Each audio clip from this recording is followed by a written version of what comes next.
శుక్లాంబరధరం విష్ణుం శశివర్ణం చతుర్భుజం ప్రసన్నవదనం ధ్యాయేత్ సర్వవిఘ్నోపశాంతయేత్. గురుర్బ్రహ్మా గురుర్విష్ణుః గురుర్దేవో మహేశ్వరః గురుః సాక్షాత్ పరబ్రహ్మ తస్మై శ్రీ గురవై నమః.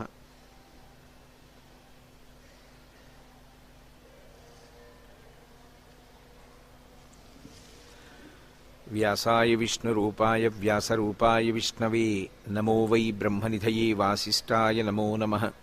కూజంతం రామ రామీతి మధురం మధురాక్షరం ఆరుహ్య కవితాశాఖాం వందే వాల్మీకికోకిలం. శ్రుతిస్మృతిపురాణానాం ఆలయం కరుణాలయం నమామి భగవత్పాదశంకరం లోకశంకరం. వాగర్ధావివ సంపృక్తౌ వాగర్ధప్రతిపత్తయే జగతః పితరౌ వందే పార్వతీపరమేశ్వరౌ. సూక్తిం సమగ్రయతున స్వయమేవ లక్ష్మీః శ్రీరంగరాజమహిషీ మధురైఃకటాక్షైః. వైదగ్ధ్యవర్ణగుణగుంభనగౌరవైర్యాం కండూలకర్ణకుహరాः కవయోధయంతి. హైమోర్ధ్వపుండ్రమజహన్మకుటం సునాసం మందస్మితం మకరకుండలచారుగండం. బింబాధరం బహుళదీర్ఘకృపాకటాక్షం శ్రీవేంకటేశముఖమాత్మనిసన్నిధత్తాం. విమలపటి కమలకుటి పుస్తకరుద్రాక్షస్యస్తహస్తపుటి కామాక్షి పక్ష్మలాక్షి కలితవిపంచి విభాసి వైరించి.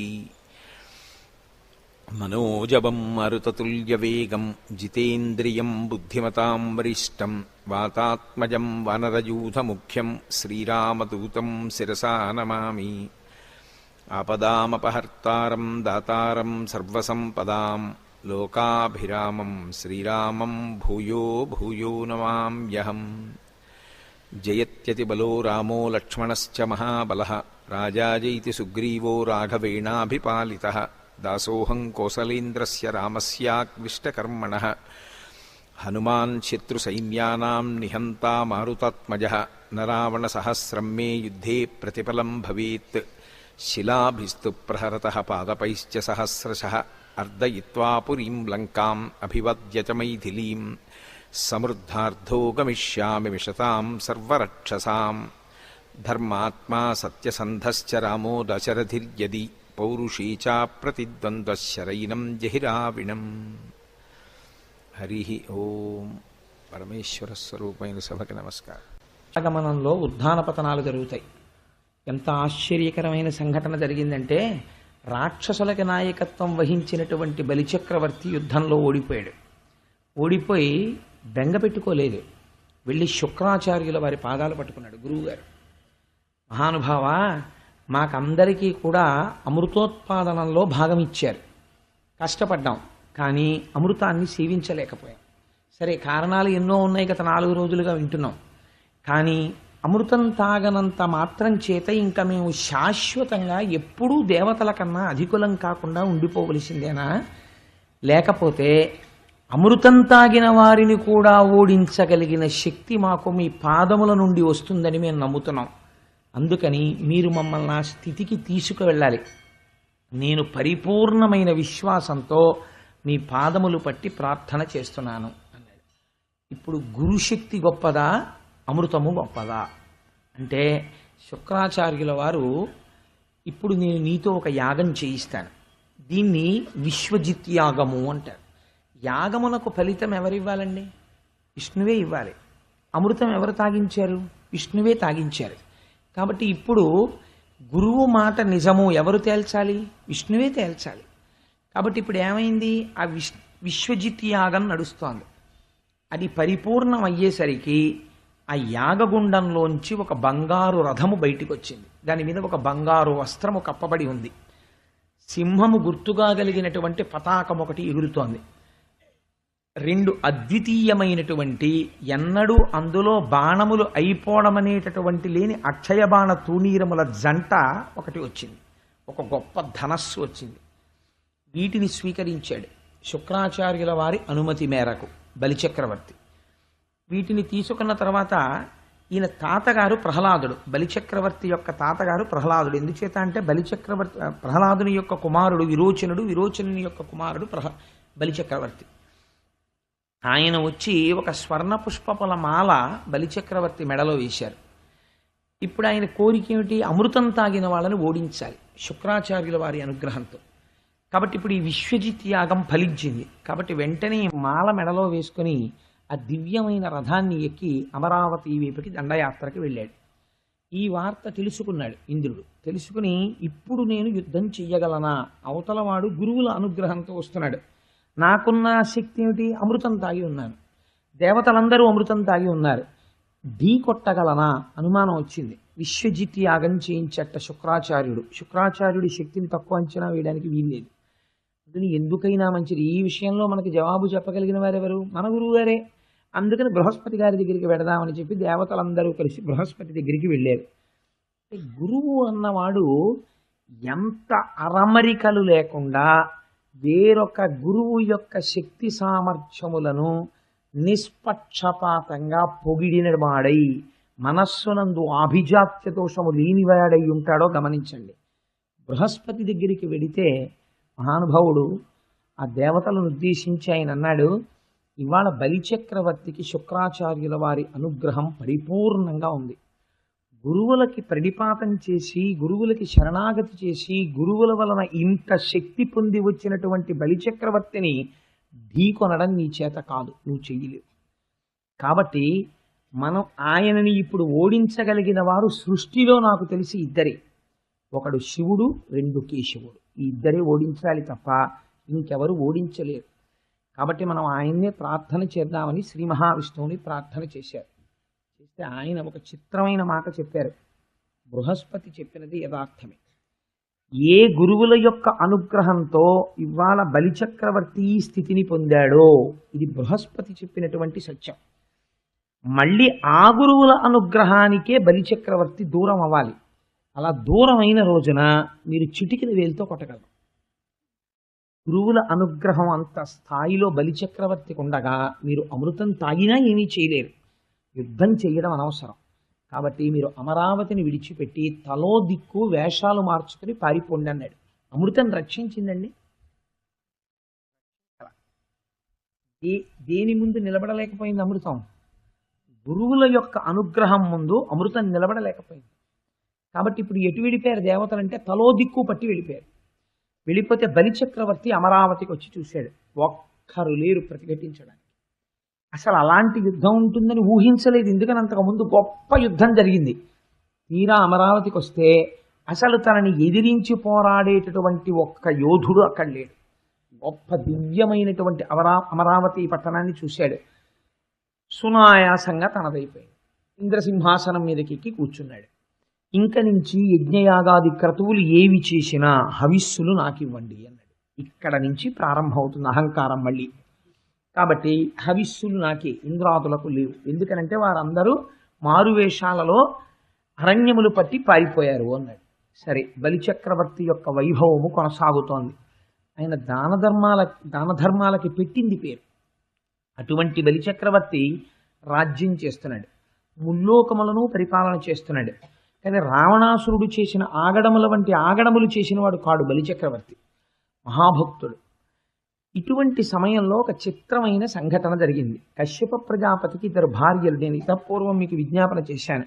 ఒకరు అదితి, ఒకరు దితి.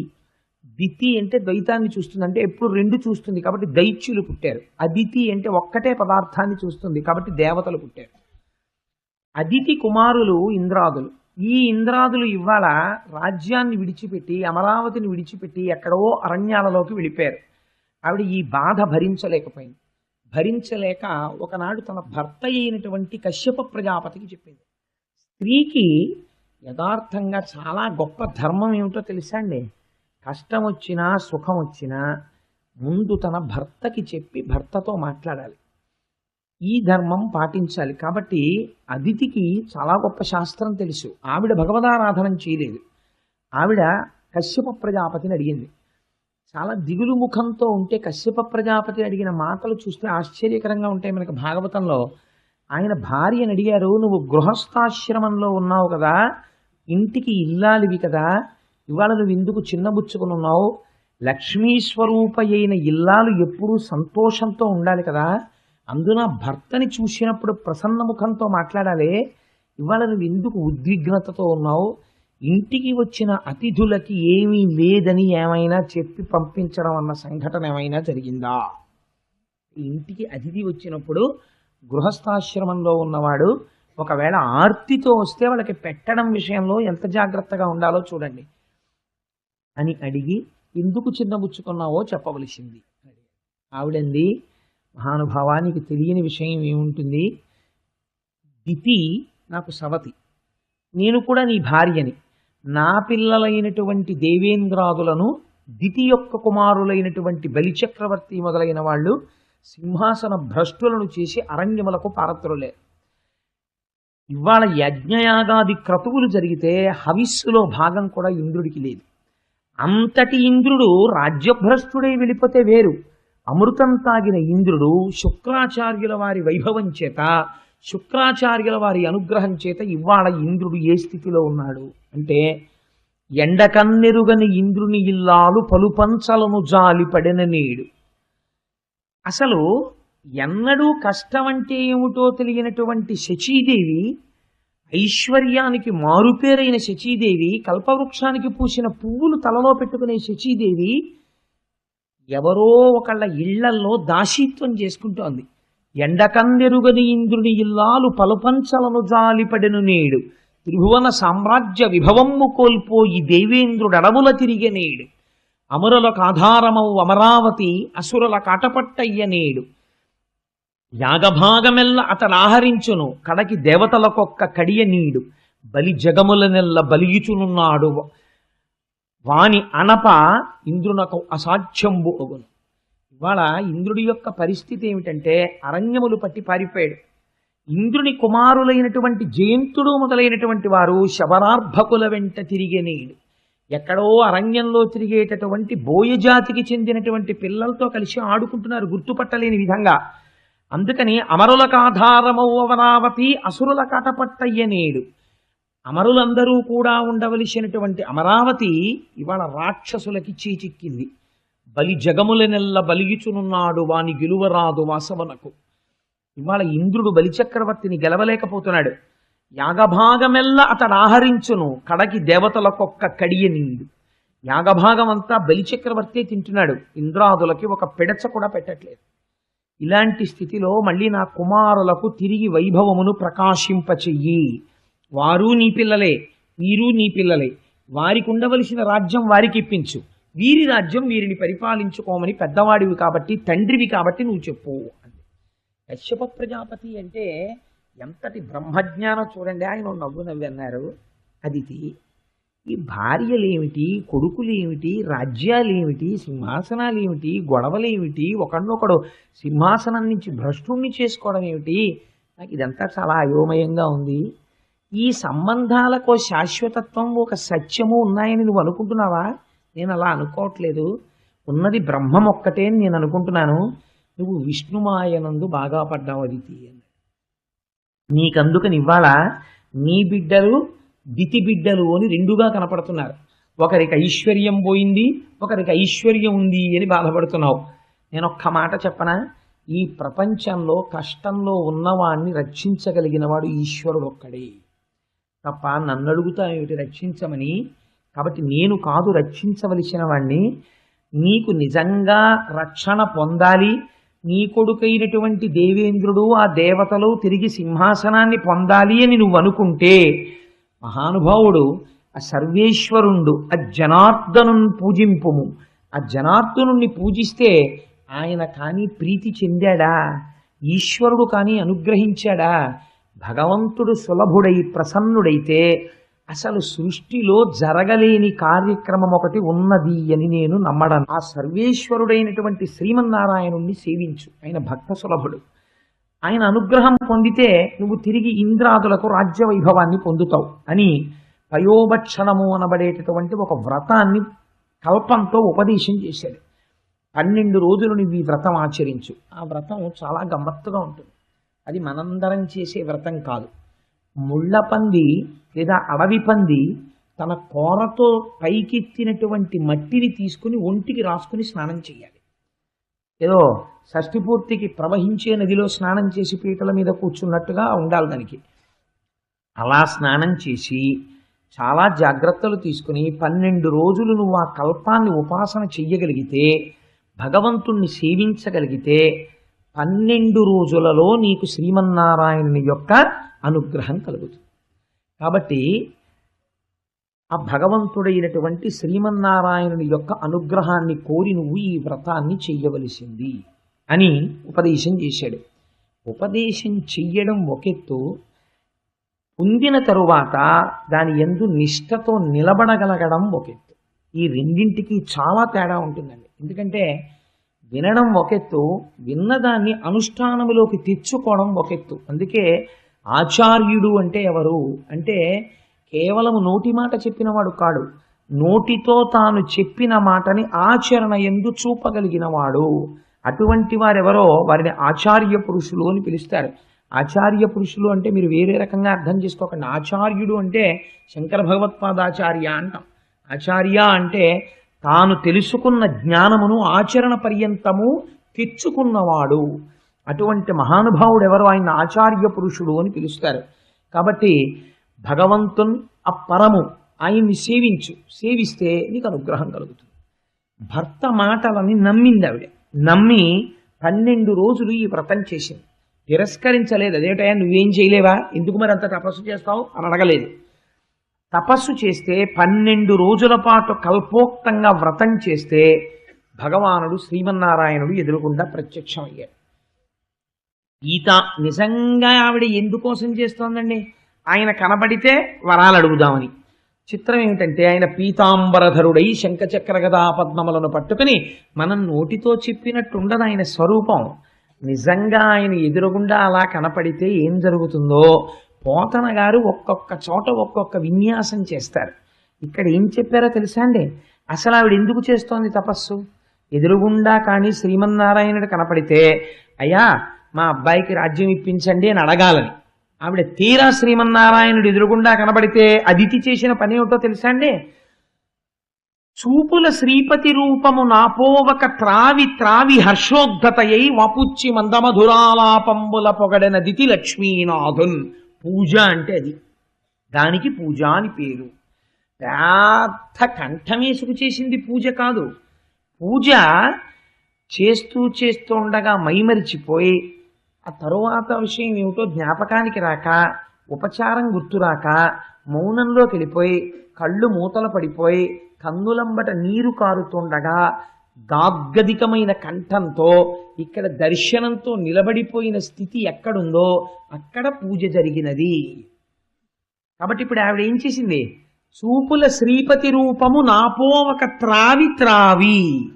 మనం ఈ మాట చాలా గమ్మత్తైన పద్యం తెలుగు సాహిత్యంలో. ఎందుకంటే మీరు ఎప్పుడైనా నాకు గ్లాసులో పాలు పట్టుకొచ్చి ఇచ్చారనుకోండి, తాగండి అన్నారు అనుకోండి, సాధారణంగా ఏం చేయాలి, నోటితోనే తాగుతుందని. బాగా ఆర్తితో తాగేస్తున్నాడు అనుకోండి, ఏమంటాం, జుర్రుకు తాగేస్తున్నాడండి అంటాం. అంతే తప్ప చాలా బాగుందండి కళ్ళతో తాగేస్తున్నాడు కుదురుతుంది? అది కళ్ళతో తాగుతాడా ఎవడైనా ప్రపంచంలో? కళ్ళతో ఎవడో తాగడు, నోటితో తాగుతాడు. మరి ఒక ఇంద్రియం చెయ్యవలసిన పని ఇంకో ఇంద్రియం చెయ్యడం ఏమిటి అంటే ఆయన దర్శనం అటువంటిది. ఆయన్ని చూడగానే కళ్ళతో జుర్రుకు తాగేసింది ఆవిడ. అంటే ఇప్పుడు ఇక్కడ చూసిన రూపం ఎక్కడికెళ్ళి నిలబడుతోంది, ఇక్కడికెళ్ళి నిలబడుతోంది. ఇక్కడ జుర్రుకున్న పదార్థం ఇక్కడికి వెళ్ళి ఏమవుతోంది, శక్తి అవుతోంది. ఇక్కడ జుర్రుకున్న పదార్థం ఇక్కడికి వెళ్ళి ఏమవ్వాలి, రూపముగా నిలబడి ఉపాసన బలంగా మారాలి, తపస్సుగా. ఇది చేస్తోంది అదితి. అందుకని చూపుల శ్రీపతి రూపము నాపోవక త్రావి త్రావి హర్షోక్తతయై వాపుచ్చి మందమధురాలాపంబుల పొగడన దితి లక్ష్మీనాథున్. గట్టిగా కంఠం రాక ఏం మాట్లాడుతోందో కూడా వినపడకుండా ఏదో గొణుక్కుంటున్నట్టు అలా చూస్తూ ఉండిపోయి, అయ్య బాబోయ్ ఆ కౌస్తుభం ఏమిటి, ఆ ముఖం ఏమిటి, ఆ ఊర్ధపుండ్రాలు ఏమిటి, ఆ కిరీటం ఏమిటని ఏదో గొణుకుతోంది అంతే. ఆ స్తోత్రం ఎవరికి వినపడాలి అంటే అంతటా నిండి నిబిడీకృతమైన వాడెవడో వాడికి ఒకడికే వినపడాలి ఆ స్తోత్రం. ఆఖరణ అడిగాడు ఆయన, నువ్వు ఎందుకు చేశావు ఈ పూజ అని అడిగితే ఆవిడంది, స్వామి నా కొడుకైనటువంటి దేవేంద్రుడు రాజ్యభ్రష్టుడయ్యాడు, బలిచక్రవర్తి రాజ్యాన్ని అపహరించాడు, నా కొడుక్కి రాజ్యం ఇయ్యి అంది. అంటే ఇప్పుడు ఏం చేయాలండి భగవంతుడు అసలు? ఊరికి తీర్చేటప్పుడు ఏం చేయాలి? తథాస్తు, నీ కొడుక్కి రాజ్యం ఇప్పిస్తాను అనాలి. ఆయన అలా అనలేదు వచ్చిన గొడవ. ఆయన అన్నారు, నీ కోడండ్రును నీ కుమారవరులు నీనాథుడు నీవున్ సంశ్లోకింపన్ సుతులున్ పతుల్ సమ్మోదింప రాత్రించరుల్ శోకింపన్ భవదీయ గర్భమున తేజోమూర్తి జన్మించదన్ నాకున్ వెడుక పుట్టు నీ సుతుడనై నర్తించి వర్తింపగా. ఈశ్వరుడు లొంగిపోయాడంతే అదితికి. ఎంత లొంగాడో తెలుసా అండి? అమ్మా, నీ కోడండ్రును నీ కుమారవరులు, నీ కొడుకు ఇంద్రుడు, నీ కోడలు శచీదేవి బాధపడుతోందంటున్నావు కదా, వాళ్ళు సంతోషించేటట్టు, నీనాథుడు భర్త మాట నమ్మకంతో విన్నావు కదా, నీ భర్త పొంగిపోయేటట్టు, నీవు సంతోషించేటట్టు నేను తప్పకుండా నువ్వు అడిగిన పని చేస్తాను. కానీ అమ్మ, నాకు ఓ కోరిక ఉంది. ఈశ్వరుడు వరం అడుగుతున్నాడు అదితిని. ఇప్పుడు ఎంత ఆశ్చర్యం చూడండి, వరం అడగడానికి కూర్చున్న అదితిని నారాయణుడు వరం అడుగుతున్నాడు. ఏమని అంటే, ఎంత స్తోత్రం చేస్తే ఈశ్వరుడు లొంగుతాడు? జానంతో బెత్తలతో లెక్క పెట్టడం కుదరదు. ఇక్కడ నువ్వు పరవశించగలవా? పరవశించగలిగితే ఈశ్వరుడు నిన్ను వరం అడుగుతాడు. ఏమడిగాడు ఆయన? అమ్మా, నాకున్ వేడుక పుట్టు నీ సుతుడనై నర్తించి వర్తింపగాన్. అమ్మ, నీ కొడుకని అనిపించుకోవాలనుందమ్మా, నీ గర్భవాసం చెయ్యాలనిపిస్తోంది, నీ ఒళ్ళో పడుకోవాలనిపిస్తోంది, నువ్వు పెట్టిన గోరుముద్ద తినాలనిపిస్తోంది. అమ్మ, నీ కొడుకుగా పుడతాను, నన్ను నువ్వు ముద్దుతో ప్రేమతో పెంచుతావా అని అడిగాడు. అడిగితే తెల్లబోయి అదితంది, ఇంతకన్నా భాగ్యమా స్వామి? తప్పకుండా. అంటే ఆయన ఏం చెప్పాడో తెలుసా అండి? నీ భర్తని ఇదే రూపంగా నువ్వు యుద్ధపూర్వం ఎంత భక్తితో ఉన్నావో అలా నీ భర్తని సేవించు. నేను నీ భర్తలోకి ప్రవేశించి ఆయన తేజస్సుగా నీలోకి వస్తానన్నాడు. ఎంత యథాపూర్వకంగా పుట్టాడో చూడండి. ఆమె గర్భమునందు ప్రవేశిస్తే చతుర్ముఖ బ్రహ్మగారు గర్భస్థమైన శ్రీమన్నారాయణుండి స్తోత్రం చేశారు. ఇప్పుడు అదితి గర్భము గర్భాలయమైనది.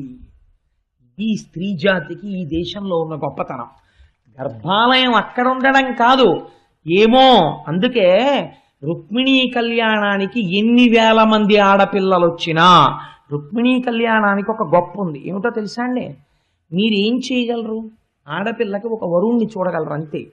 కానీ ఆ పిల్ల గత జన్మలలో చేసుకున్న కర్మ వెంట తరిమితే 3 రకాలుగా వేధిస్తుంది ఆడపిల్లని. 1, సరి అయిన భర్త రాడు, పొరపాటు జరుగుతుంది.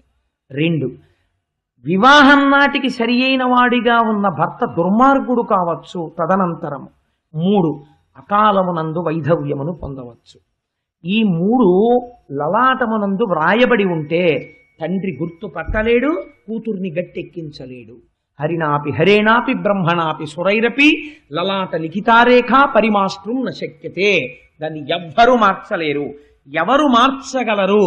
సృష్టి మొత్తం మీద ఆడపిల్లకి ఈ 3 రకాల దోషాలు ఉంటే మార్చగలిగిన శక్తి ఉన్న ఏకైక కథ ఏదో తెలుసా అండి? రుక్మిణీ కళ్యాణం ఒక్కటే. అందుకే రుక్మిణీ కళ్యాణానికి టోకెన్లకి లిమిట్ లేదు. ఎంతమంది కన్నెపిల్లలైనా సరే, కన్నెపిల్లలంటే పుట్టిన పిల్లల్ని తాకండి, దానికి ఒక యుక్త వయస్సు రావాలి కదా, వివాహ యోగ్యతకి కనీసం ఒక 16 సంవత్సరములు ఉండాలి. ఎంతమంది ఆడపిల్లలైనా సరే అంతమంది పేరున అక్కడ రుక్మిణీ కళ్యాణం వైభవోపేతంగా చేయించి ఇంతమంది ఆడపిల్లలతోటి రుక్మిణీ కళ్యాణం పద్యాలు చదివించి వాళ్ళని గౌరవించి వాళ్ళకి రుక్మిణీ కళ్యాణం పద్యాలు పంచిపెట్టి వాళ్ళు చదువుకుంటూ ఉంటారు కాబట్టి వాళ్ళకి ఇబ్బంది లేకుండా మార్చి 5న రుక్మిణీ కళ్యాణం పడేటట్టుగా ఏర్పాట్లు చేస్తాం. కాబట్టి నారాయణానుగ్రహం అంటే ఎలా ఉంటుందో చూడండి. అమ్మ, నీ కడుపున పుడతానమ్మా అని అదితి కడుపునందు చేరాడైనా.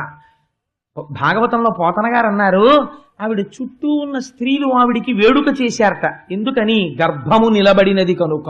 సూడిదలు అని కానుకలు ఇస్తారు. అంటే ఇవ్వాలంటే మనకు మర్యాద పోయింది. సూడిదలు అంటే ఏంటంటే మీరు ఎన్ని రకాల స్వీట్లు తెస్తారు అంతే. సూడిదలు అంటే మేము ఎన్ని రకాల స్వీట్లు తేవాలి, అది కాదు సూడిదలు. సూడిదలకి ఒక ప్రత్యేకమైనటువంటి పద్ధతి ఉన్నది. ఆడపిల్లని కూర్చోపెట్టి మంత్రప్రోక్తముగా భర్త ఆ రోజున తలస్నానం చేసి మడిపంచ కట్టుకుని కొన్ని ఆకులు తీసుకొచ్చి మొలతాడు కట్టినట్టుగా భార్య యొక్క గర్భమునకు కడతాడు. ఆ గర్భమునకు దేని వలన ప్రమాదము రాకుండా భర్త అపేక్షిస్తాడు దేవతానుగ్రహాన్ని. దాన్ని సూడిద అని పిలుస్తారు. కానుక, భర్త ఇస్తున్న కానుక, తన తేజస్సు ధరించి తన వంశాన్ని పెంచుతోంది కనుక ఈ శుభవార్త విని ముత్తైదువులందరూ కానుకలిస్తారు, మధుర పదార్థాలు. దాన్ని సూడిదలు అంటారు. కానీ మీరు 6 రకాలు తెస్తారా, మీరు 8 రకాలు తెస్తారా? లడ్డు పెద్ద సైజు కాదని కొట్టుకున్న దుర్మార్గ బుద్ధిని సూడిదని శాస్త్రంలో పిలవరు. ఇవాళ ఏది ఎందుకు చేస్తున్నామో మనకే తెలియదు, అలాంటి స్థితి వచ్చేసింది. కాబట్టి అలా గర్భమునందు మహానుభావుడు ప్రవేశించాడు. తల శరీరము ఏర్పడుతున్నాయి కాబట్టి గర్భము నిలబడినది. సూడిదలు ఇచ్చారు. ఇచ్చి అదితిని సేవించారు. ఇలా జరుగుతుండగా మహానుభావుడు ఒకానొక సమయంలో ఆయనే నిర్ణయించుకున్నాడు ఆయన ఎప్పుడు పుట్టాలో కూడా. అమ్మ కడుపులో ఉండవలసినటువంటి కాలము పూర్తయిపోయిన తరువాత మంచి ముహూర్తం చూసుకుని ఆ శ్రావణ మాసంలో 12 తిథి నాడు అభిజిత్ సంజ్ఞాత లగ్నంబునన్ భువనాధీశుడు పుట్టే మోహనగతిన్ పుణ్యవ్రతోపేతకున్ దివిజాధీశ్వరు మాతకున్ పరమపాతివ్రత్య విఖ్యాతకున్. ఎంత ఆశ్చర్యకరమైనటువంటి ప్రయోగం చేశారో చూడండి పోతన గారు. ఆయన ఎవరు అంటే ఆయన ఈ బ్రహ్మాండములన్నింటికీ కూడా నాయకుడైనటువంటి వాడు. అటువంటి వాడు ఇవాళ ఇన్ని బ్రహ్మాండములు నిండిపోయినటువంటి వాడు ఒక అమ్మ కడుపులో పట్టగలిగినంతటి వాడయ్యాడు. ఇది ఈశ్వరతత్వము. 2 భిన్నత్వాలు, 2 ఇమడనటువంటివి ఈశ్వరుడు ఎందుకు ఇముడుతాయి. అలా ఇమడగలిగితే ఈశ్వరుడు అంటారు. అలా ఇమడనిది కేవలము జీవబుద్ధితో ఉండిపోయిన వాడు అంటారు. నేను ఇక్కడుండి మా ఇంట్లో ఉండలేను, ఈశ్వరుడు ఉండగలడు. క్షీరసాగర మథనం చేసేటప్పుడు పాలసముద్రం ఒడ్డున ఉంటాడు, క్షీరసాగరంగా ఉంటాడు, కింద కూర్మావతారంగా ఉంటాడు, వాసుకిగా ఉంటాడు, చిలుకుతున్న వాళ్ళల్లో ఉంటాడు, ఇంతమందిగా ఉంటాడు. ఇలా ఉండగలిగిన వాడు కాబట్టి వ్యాపకత్వమును పొందినవాడు విష్ణువు అయ్యాడు, ఆయన నారాయణుడు అయ్యాడు.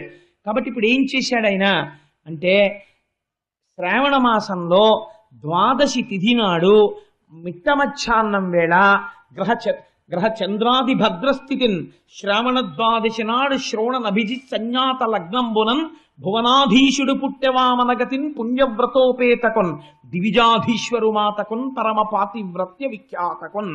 ఆయన పుడుతూనే ఉపనయనం చేసుకోవలసినటువంటి వయస్సు పొందినటువంటి బాలుడిగా జన్మించాడు.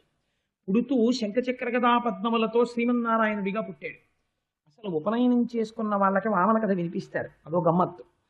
అందుకని ఆ పిల్లవాడు పుడుతూనే కృష్ణ పరమాత్మకి మీరు ఎదర వింటారు. ఎన్ని బాల్య క్రీడలో మహానుభావుడివి. వామనమూర్తికి అలా లేవు. శ్రీమన్నారాయణుడిగా దర్శనమిచ్చాడు చిన్నపిల్లవాడిగా. అదితి స్తోత్రం చేసింది, కశ్యప ప్రజాపతి స్తోత్రం చేశారు. చేసి చెయ్యగానే ఆయన వెంటనే తన రూపాన్ని ఉపసంహారం చేశారు. ఉపనయనం చేసుకునే వయస్సు ఉన్నటువంటి వటువుగా మారిపోయారు, బ్రహ్మచారిగా. అంటే ఓ 8 సంవత్సరముల పిల్లవాడిగా మారిపోయారు.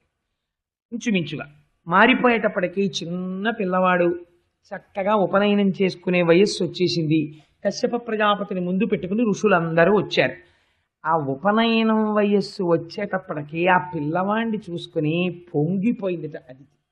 పొంగిపోయి నన్ను కన్న తండ్రి నా పాలి దైవమా నా తపప్పలంబ నా కుమార నాదు చిన్ని ఒడుగ నాకుల దీపక రగదయ్య భాగ్య రాశివగుచు అని పిలిచింది.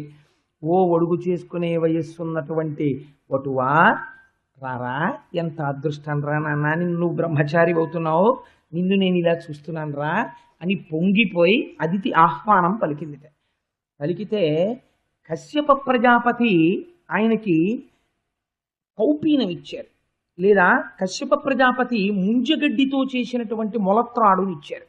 తల్లి అదితి కౌపీనం ఇచ్చింది. సాక్షాత్తుగా చతుర్ముఖ బ్రహ్మగారు కమండలాన్ని ఇచ్చారు. సరస్వతీదేవి అక్షమాలనిచ్చింది, జపమాలని. సూర్య భగవానుడు ఆదిత్య మండలంలోంచి కిందికి దిగి గాయత్రి మంత్రాన్ని ఉపదేశం చేశాడు. చంద్రుడు చేతిలో పట్టుకునేటటువంటి మోదుగు కర్రతో కూడినటువంటి దండాన్ని ఇచ్చాడు. ఇంతమంది ఇన్ని ఇస్తే కృష్ణాజినంతో కట్టుకునేటటువంటి నల్లటి జింక చర్మం ఒకటి కట్టిస్తారు. ఆ నల్లటి జింక చర్మాన్ని దేవతలు పట్టుకొచ్చి ఇచ్చారు. యజ్ఞోపవీతాన్ని పట్టుకుని దేవతల యొక్క గురువైనటువంటి బృహస్పతి వచ్చాడు. వీళ్ళందరూ ఉపనయన మంత్రాలతో ఈ పిల్లవాడికి ఈ సంస్కారాలన్నీ చేశారు. చేసిన తరువాత భిక్షాపాత్రిక నిత్యను యక్షేషుడు వామనునకు అక్షయమనుచున్ సాక్షాత్కరించి పెట్టెను భిక్షునకు భవాని పూర్ణ భిక్ష నరేంద్ర. ఆయనకి సాక్షాత్తుగా కుబేరుడు భిక్షాపాత్రిక నిత్యను, ఉపనయనం చేసుకున్నటువంటి వటువు భిక్షకి వెడతాడు. ఆ భిక్షకి వెళ్ళేటప్పుడు చేతిలో ఒక పాత్ర పట్టుకుని వెడతాడు. అందుకని ఆ భిక్షాపాత్రిక నిత్యను యక్షేషుడు వామనులకు అక్షయమనుచున్ సాక్షాత్కరించి పెట్టాను. ఇప్పుడు అందులో అమ్మ భిక్ష వెయ్యాలి. ఆ పాత్రలో మొదటి భిక్ష వేసే అధికారం అమ్మదే. అలాంటిది మరి ఇప్పుడు ఆయనకెవరు వేయాలి భిక్ష అంటే భవాని పూర్ణ భిక్ష నరేంద్ర. పరమశివుని యొక్క ఇల్లాలైనటువంటి పార్వతీదేవికి భవానీ అని పేరు. భవానీ అని ఆవిడ స్థానీశ్వర పీఠానికి అధిదేవతగా ఉంటుంది. లోకములనన్నిటినీ పోషించే రూపం కాబట్టి భవానీ అని పేరు. అందుకని ఇప్పుడు అమ్మ మొదటి పోషణ చేస్తుంది. అందుకని ఆవిడ తల్లిగా దిగి వచ్చి మొట్టమొదటి భిక్ష ఆ వటువుకి ఇచ్చింది. ఇక్కడ మనకు ఒక గమ్మత్తు ఉంటుంది. ఆనాటి నుంచి ఈనాటి వరకు ఉపనయనానికి ఇదే సంప్రదాయం. ఆనాడు ఏవి ఇచ్చారో ఇప్పటికీ ఉపనయనంలో అవే ఇస్తారు. క్రతువులో మార్పు ఉండదు. ఇవి ఎందుకు ఇస్తారు అంటే పసుపులో ముంచి ఆరవేసినటువంటి బట్ట కట్టిస్తారు పిల్లవాడితోటి 16 రోజుల పండగ వరకు. ఎందుకో తెలుసా అండి అలాగా పసుపులో ముంచిన బట్ట కడతారు? చాలామంది తెలియక ఇవన్నీ అర్థం లేని ఆచారాలండి అంటుంటారు. బృహస్పతి అని దేవగురు ఉన్నారు. ఆయన వల్ల విద్య ప్రకాశిస్తుంది మనకి. ఆ విద్యా ప్రకాశమునిచ్చేటటువంటి గురుగ్రహానికి అత్యంత ప్రీతిపాత్రమైన రంగు పసుపు. జ్ఞానాన్ని ఇవ్వగలిగినటువంటి శ్రీమన్నారాయణుడు పీతాంబరధారి అయి ఉంటాడు. పసుపులో ముంచిన బట్ట కట్టుకు కూర్చుంటే ఒకటి మంగళప్రదం, 2 గాయత్రీ మంత్రోపాసన ఎందు సిద్ధి కలుగుతుంది, తొందరగా జ్ఞానం కలుగుతుంది. ఇతపూర్వం లేని విధంగా 3 పూట్ల స్నానం చేసి సంధ్యావందనం చేస్తాడు. చేసేటప్పుడు ఒంటికి పట్టినటువంటి చెమట చేత చర్మరోగాలు రాకుండా పసుపు కాపాడుతుంది. వైద్యంలో పసుపు క్రిమి సంహారకం. అందుకని పసుపులో ముంచిన బట్ట కడతారు. కట్టి ఆ పిల్లవాడికి చేతిలో మోదుగ కర్రతో చేసినటువంటి దండం చేతిలో పెడతారు. ఇవాళ మనం ఎందుకు పట్టుకుంటున్నాం మనకే తెలియదు. కర్ర పట్టుకుంటే వెంటనే మనిషిలో ఒక వ్యగ్ర బుద్ధి ఏర్పడుతుంది. కర్ర చేతిలో పట్టుకు కాసేపు కూర్చున్నాడు అనుకోండి, దేన్నో దాన్ని ఇలా ఇలా కాసేపు కొట్టాలనిపిస్తుంది. అలా కొట్టడం మొదలెట్టాక ఏదో జంతువుని కొట్టాలనిపిస్తుంది, మనుషుల్ని కొట్టాలనిపిస్తుంది. ఓసారి అయితే రామాయణంలో చెప్పాను ఈ కథ, మీకు గుర్తుందో లేదో, ఒక మహాతపస్వి హంతకుడైపోయాడు. ఒక కర్ర ఇచ్చి వెళ్ళిపోతాడు, ఒక కత్తి ఇంద్రుడు. కాబట్టి ఆ కర్ర మనిషిని పాడు చేసేస్తుంది. మరి అటువంటిది కర్ర ఎందుకు ఇస్తారండి, దండం ఎందుకు ఇస్తారు బ్రహ్మచారికి? వాడు వృద్ధిలోకి రావలసిన వాడు కదా. అంటే ఏ కర్ర పడితే ఆ కర్ర చేతిలో పెట్టకూడదు, మోదుగ కర్ర చేతిలో పెడతారు. మోదుగకి అధిష్టానం చంద్రుడు. చంద్రమా మనసో జాతః. ఆ కర్ర చేతిలో పట్టుకుంటే మనస్సు సత్వగుణ ప్రధానమై ఈశ్వరాభిముఖాన్ని పొందుతుంది. అందుకని మోదుగ కర్ర పట్టిస్తారు చేత్తోటి. అరణ్యానికి వెళ్ళినప్పుడు గురువుల దగ్గర చదువు నేర్చుకునేటప్పుడు క్రూర మృగాలో, ఆవులో, మేకలో, పావులో వస్తాయి. వాటిని కొట్టడానికి ఉపయోగపడుతుంది. హింసాకార్యమునందు బుద్ధి మొలకెత్తకుండా ఉంటుంది. అందుకని చేతిలో ఆ మోదుగ కర్ర పెడతారు. పెట్టి కౌపీనం పెడతారు. కౌపీనం పెట్టడం వెనకాతల రహస్యం ఏమిటో తెలుసా అండి? బ్రహ్మచారి నుంచి సన్యాసి వరకు కౌపీన ధారణం చేస్తారు. మనిషి శరీరంలో ఉన్నటువంటి తేజశక్తి అధోముఖంగా వెళ్ళిపోకుండా దాన్ని ఓజోశక్తిగా గొప్ప బ్రహ్మవర్చస్సుగా మారుస్తుంది. అందుకని కౌపీన ధారణం చేయిస్తారు. చేయించి తర్వాత కృష్ణార్జునం కడతారు. నల్లటి కృష్ణజింక మృగాన్ని ఒంటికి చిన్న ముక్కైనా సరే కడతారు. ఆ చర్మమునందు అపారమైన సత్వగుణం ఉంటుంది. బ్రహ్మచారి మనస్సు అటు ఇటు చెదరకుండా భగవంతుని యందు మగ్నమవుతుంది. అమ్మ మొట్టమొదటి భిక్ష పెడుతుంది. ఎందుకంటే ఇక నుంచి ఇంట్లో అన్నం ఉండదు, గురుకులానికి వెళ్ళిపోతాడు. వెళ్ళిపోతే గురువుగారు భిక్షావందనం చేసి అన్నిళ్ళకి వెళ్ళి భిక్ష పట్టరారా అంటారు. ఆ భిక్ష మొట్టమొదటి భిక్ష అమ్మ చేతి భిక్ష పుచ్చుకుంటే ఆ పరిపూర్ణమైనటువంటి ప్రేమని పొందుతాడు. ఈ ప్రేమ మళ్ళీ స్నాతకానికి వచ్చేంత వరకు కాపాడుతుంది. అమ్మ చేతి ముద్ద అంత గొప్పది. కాబట్టి విద్యాభ్యాసానికి వెళ్ళిపోయేటటువంటి వాడు తినవలసిన ముద్ద ఎవరి చేత అమ్మ చేతి ముద్దే తినాలి భిక్షా పాత్రలో. అందుకే బియ్యంతో కలిపి వేస్తారు. అసలు ఉపనయనానికి భిక్షకెళ్ళే వాళ్ళు ఒక పెద్ద దోషం జరుగుతుంది. ఏంటో తెలుసా అండి, మనం చేసేవన్నీ తప్పు పనులే. మనం చాలా గొప్ప పనులు చేసామని మనం అనుకుంటాం. అక్కడికి వెళ్ళి భిక్ష వేస్తాం వటువుకి. వటువుకి భిక్ష వేసేటప్పుడు ఏదో వెండి గిన్నె ఓ ఉద్ధరణం ఏదో పట్టుకెడతారనుకోండి, అది వేరు విషయం, డబ్బులను. ఆయనకి వెయ్యవలసింది ప్రధానంగా ఆయన శరీర పోషణకి ఏదో ఒక పదార్థం బియ్యం వేస్తారు. బియ్యం ఇంటి నుంచి పట్టుకెళ్ళిన వాళ్ళు ఉంటారా? భిక్ష మీరు వేసిన వెండిగింది కాదు. బ్రహ్మచారి వెండిగింది లట్టుకుని గురుగారి దగ్గరికి పెడతాడేమిటి? అవి కాదు కావలసింది. మీ ఆశీర్వచనంతో మీరు ఆయనకి భిక్షా పాత్రలో వెయ్యాలి. ఆ బియ్యం వేసేటప్పుడు దక్షిణ కలుపుతారు, కానుక కలుపుతారు. అది అతనికి పనికొచ్చే కానుక వెయ్యాలి తప్ప బ్రహ్మచారికి ఏవి పడితేవి కానుకలుగా వేయకూడదు. కాబట్టి ఏమైంది, బియ్యం వాళ్ళింట్లో బియ్యం పట్టుకెళ్ళి వాళ్ళింట్లో భిక్ష చేస్తారు వటువుకి. నీదేమిచ్చావు వటువుకి? వాళ్ళింట్లో బియ్యం ఇవ్వడం నువ్వు పట్టుకెళ్ళాలి. నువ్వు పట్టుకెళ్ళి ఉపనయనానికి వెళ్ళినప్పుడు నువ్వు వెయ్యాలి బియ్యం. అంతేకాని అంటే వీడో పెద్ద యాచకుడు, వీడు భిక్ష వెయ్యడానికి వెళ్ళి వాళ్ళ ఇంట్లో భిక్ష పుచ్చుకుంటాడు. కాసిన బియ్యం ఇవ్వండి అని అడిగి పుచ్చుకొని భిక్ష వేస్తుంటారు. అంటే అసలు శాస్త్రం ఏం చెప్పింది అన్న మర్యాద పోతుంది, పక్కకి పోయి ఇదంతా ఒక కృతకమైన ఏర్పాటు కింద జరిగిపోతుంటుంది యాంత్రికంగా. ఎంత మర్యాదగా మాట్లాడుతున్నారో చూడండి. నారాయణుడంతటి వాడు ఉపనయనం చేసుకుంటే బ్రహ్మచారిగా నిలబడితే ఎంత జాగ్రత్తగా ప్రవర్తించాడో చూడండి. భిక్షాపాత్రిక నిత్యను యక్షేషుడు వామనునకు అక్షయమనుచున్ సాక్షాత్కరించి పెట్టెను భిక్షునకు భవాని పూర్ణ భిక్ష నరేంద్ర. ఆ భవాని అమ్మ వచ్చి పూర్ణ భిక్ష పెట్టింది. ఇవి తీసుకుని మహానుభావుడు బయలుదేరాడు. ఎక్కడికి బయలుదేరాడు అంటే ఉపనయనంలో అనేక మంది బ్రాహ్మణులు వచ్చారు ఆశీర్వచనం చేయడానికి. ఈ వచ్చినటువంటి బ్రాహ్మణులందరినీ ఒక మాట అడిగాడు. ఏమయ్యా, మీ అందరికీ భూరిదానములు చేస్తూ ఇంత గొప్ప దాత ఎక్కడున్నాడు అన్నట్టుగా దానములు చేసి యజ్ఞయాగాది క్రతువులు చేసేవాడు ఎవరైనా ఉన్నాడా అని అడిగాడు. అంటే ముందు ఈ కీర్తిని పొందినవాడా అపకీర్తిని పొందినవాడా, తాను రక్షించాలా, తానేం చెయ్యాలి అంటే ఆ వచ్చిన బ్రాహ్మణులు అన్నారు, దానమునకు పెట్టినది పేరు బలిచక్రవర్తి. నర్మదా నది దాటిన తర్వాత ఇప్పుడు యాగం చేస్తున్నాడు. నువ్వు బ్రహ్మచారివి, నువ్వు అక్కడికి వస్తే బాగుంటుందన్నారు. ఆయన అవతార ప్రయోజనం కూడా అదే. బలిచక్రవర్తి దగ్గరికే వెళ్ళాలి ఇప్పుడు. ఎందుకని బలిచక్రవర్తిని నిగ్రహిద్దామంటే కుదరదు, యుద్ధం చేద్దామంటే. అదే మాట చెప్తాడు తర్వాత. అందుకని బయలుదేరి ఆ నర్మదా నది తీరాన్ని దాటి ఆ యాగం చేస్తున్నటువంటి ప్రదేశంలోకి వెళ్ళాడు.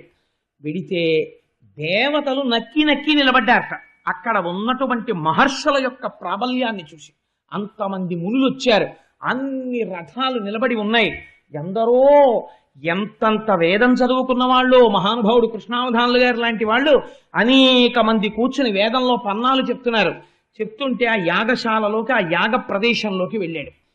వెళ్ళి చిత్రం ఏమిటో తెలుసా అండి, అందరూ ఆయన వంక చూసి తెల్లబోతున్నారు. ఏమిట్రా ఈ వటువు, భలే అందంగా ఉన్నాడు, భలే తేజస్సుగా ఉన్నాడు. శుంభుండో హరియో పయోజభవుడో చండాంశుడో వహ్నియో దంభాకారత వచ్చకాకధరణింధాత్రీసురుండెవ్వడి శుంభజ్యోతనుడి పయోజబవుడంచున్ విస్మయభ్రాంతులై సంభాషించిదిగాక. వాళ్ళందరూ తెల్లబోయి, వచ్చినవాడు సాక్షాత్తుగా పరమశివుడా, అగ్నిదేవుడా, కుబేరుడా, శ్రీమన్నారాయణుడా, ఏమిట్రా ఇంత తేజస్సుగా ఉన్నాడు, ఇంత వటువు. ఓ చిన్న గొడుగోటేసుకున్నాడు. ఉపనయనంలో ఆకాశం ఇచ్చింది ఆ గొడుగుని. ఆ గొడుగు వేసుకున్నాడు. ఓ 3 పోగులు యజ్ఞోపవీతం వేసుకున్నాడు. ఓ చిన్న ఉత్తరీయం చక్కటి పంచి ఒకటి కట్టుకున్నాడు. వేసుకుని ఆ యజ్ఞోపవీతం వేసుకుని చేతిలో దండం పట్టుకుని ఓ కృష్ణజింక మృగం కట్టుకుని వాళ్ళందరి మధ్యలోంచి వెళ్ళిపోతున్నాడు. మహాపండితులైనటువంటి వాళ్ళు వేదం చదువుతున్నారు.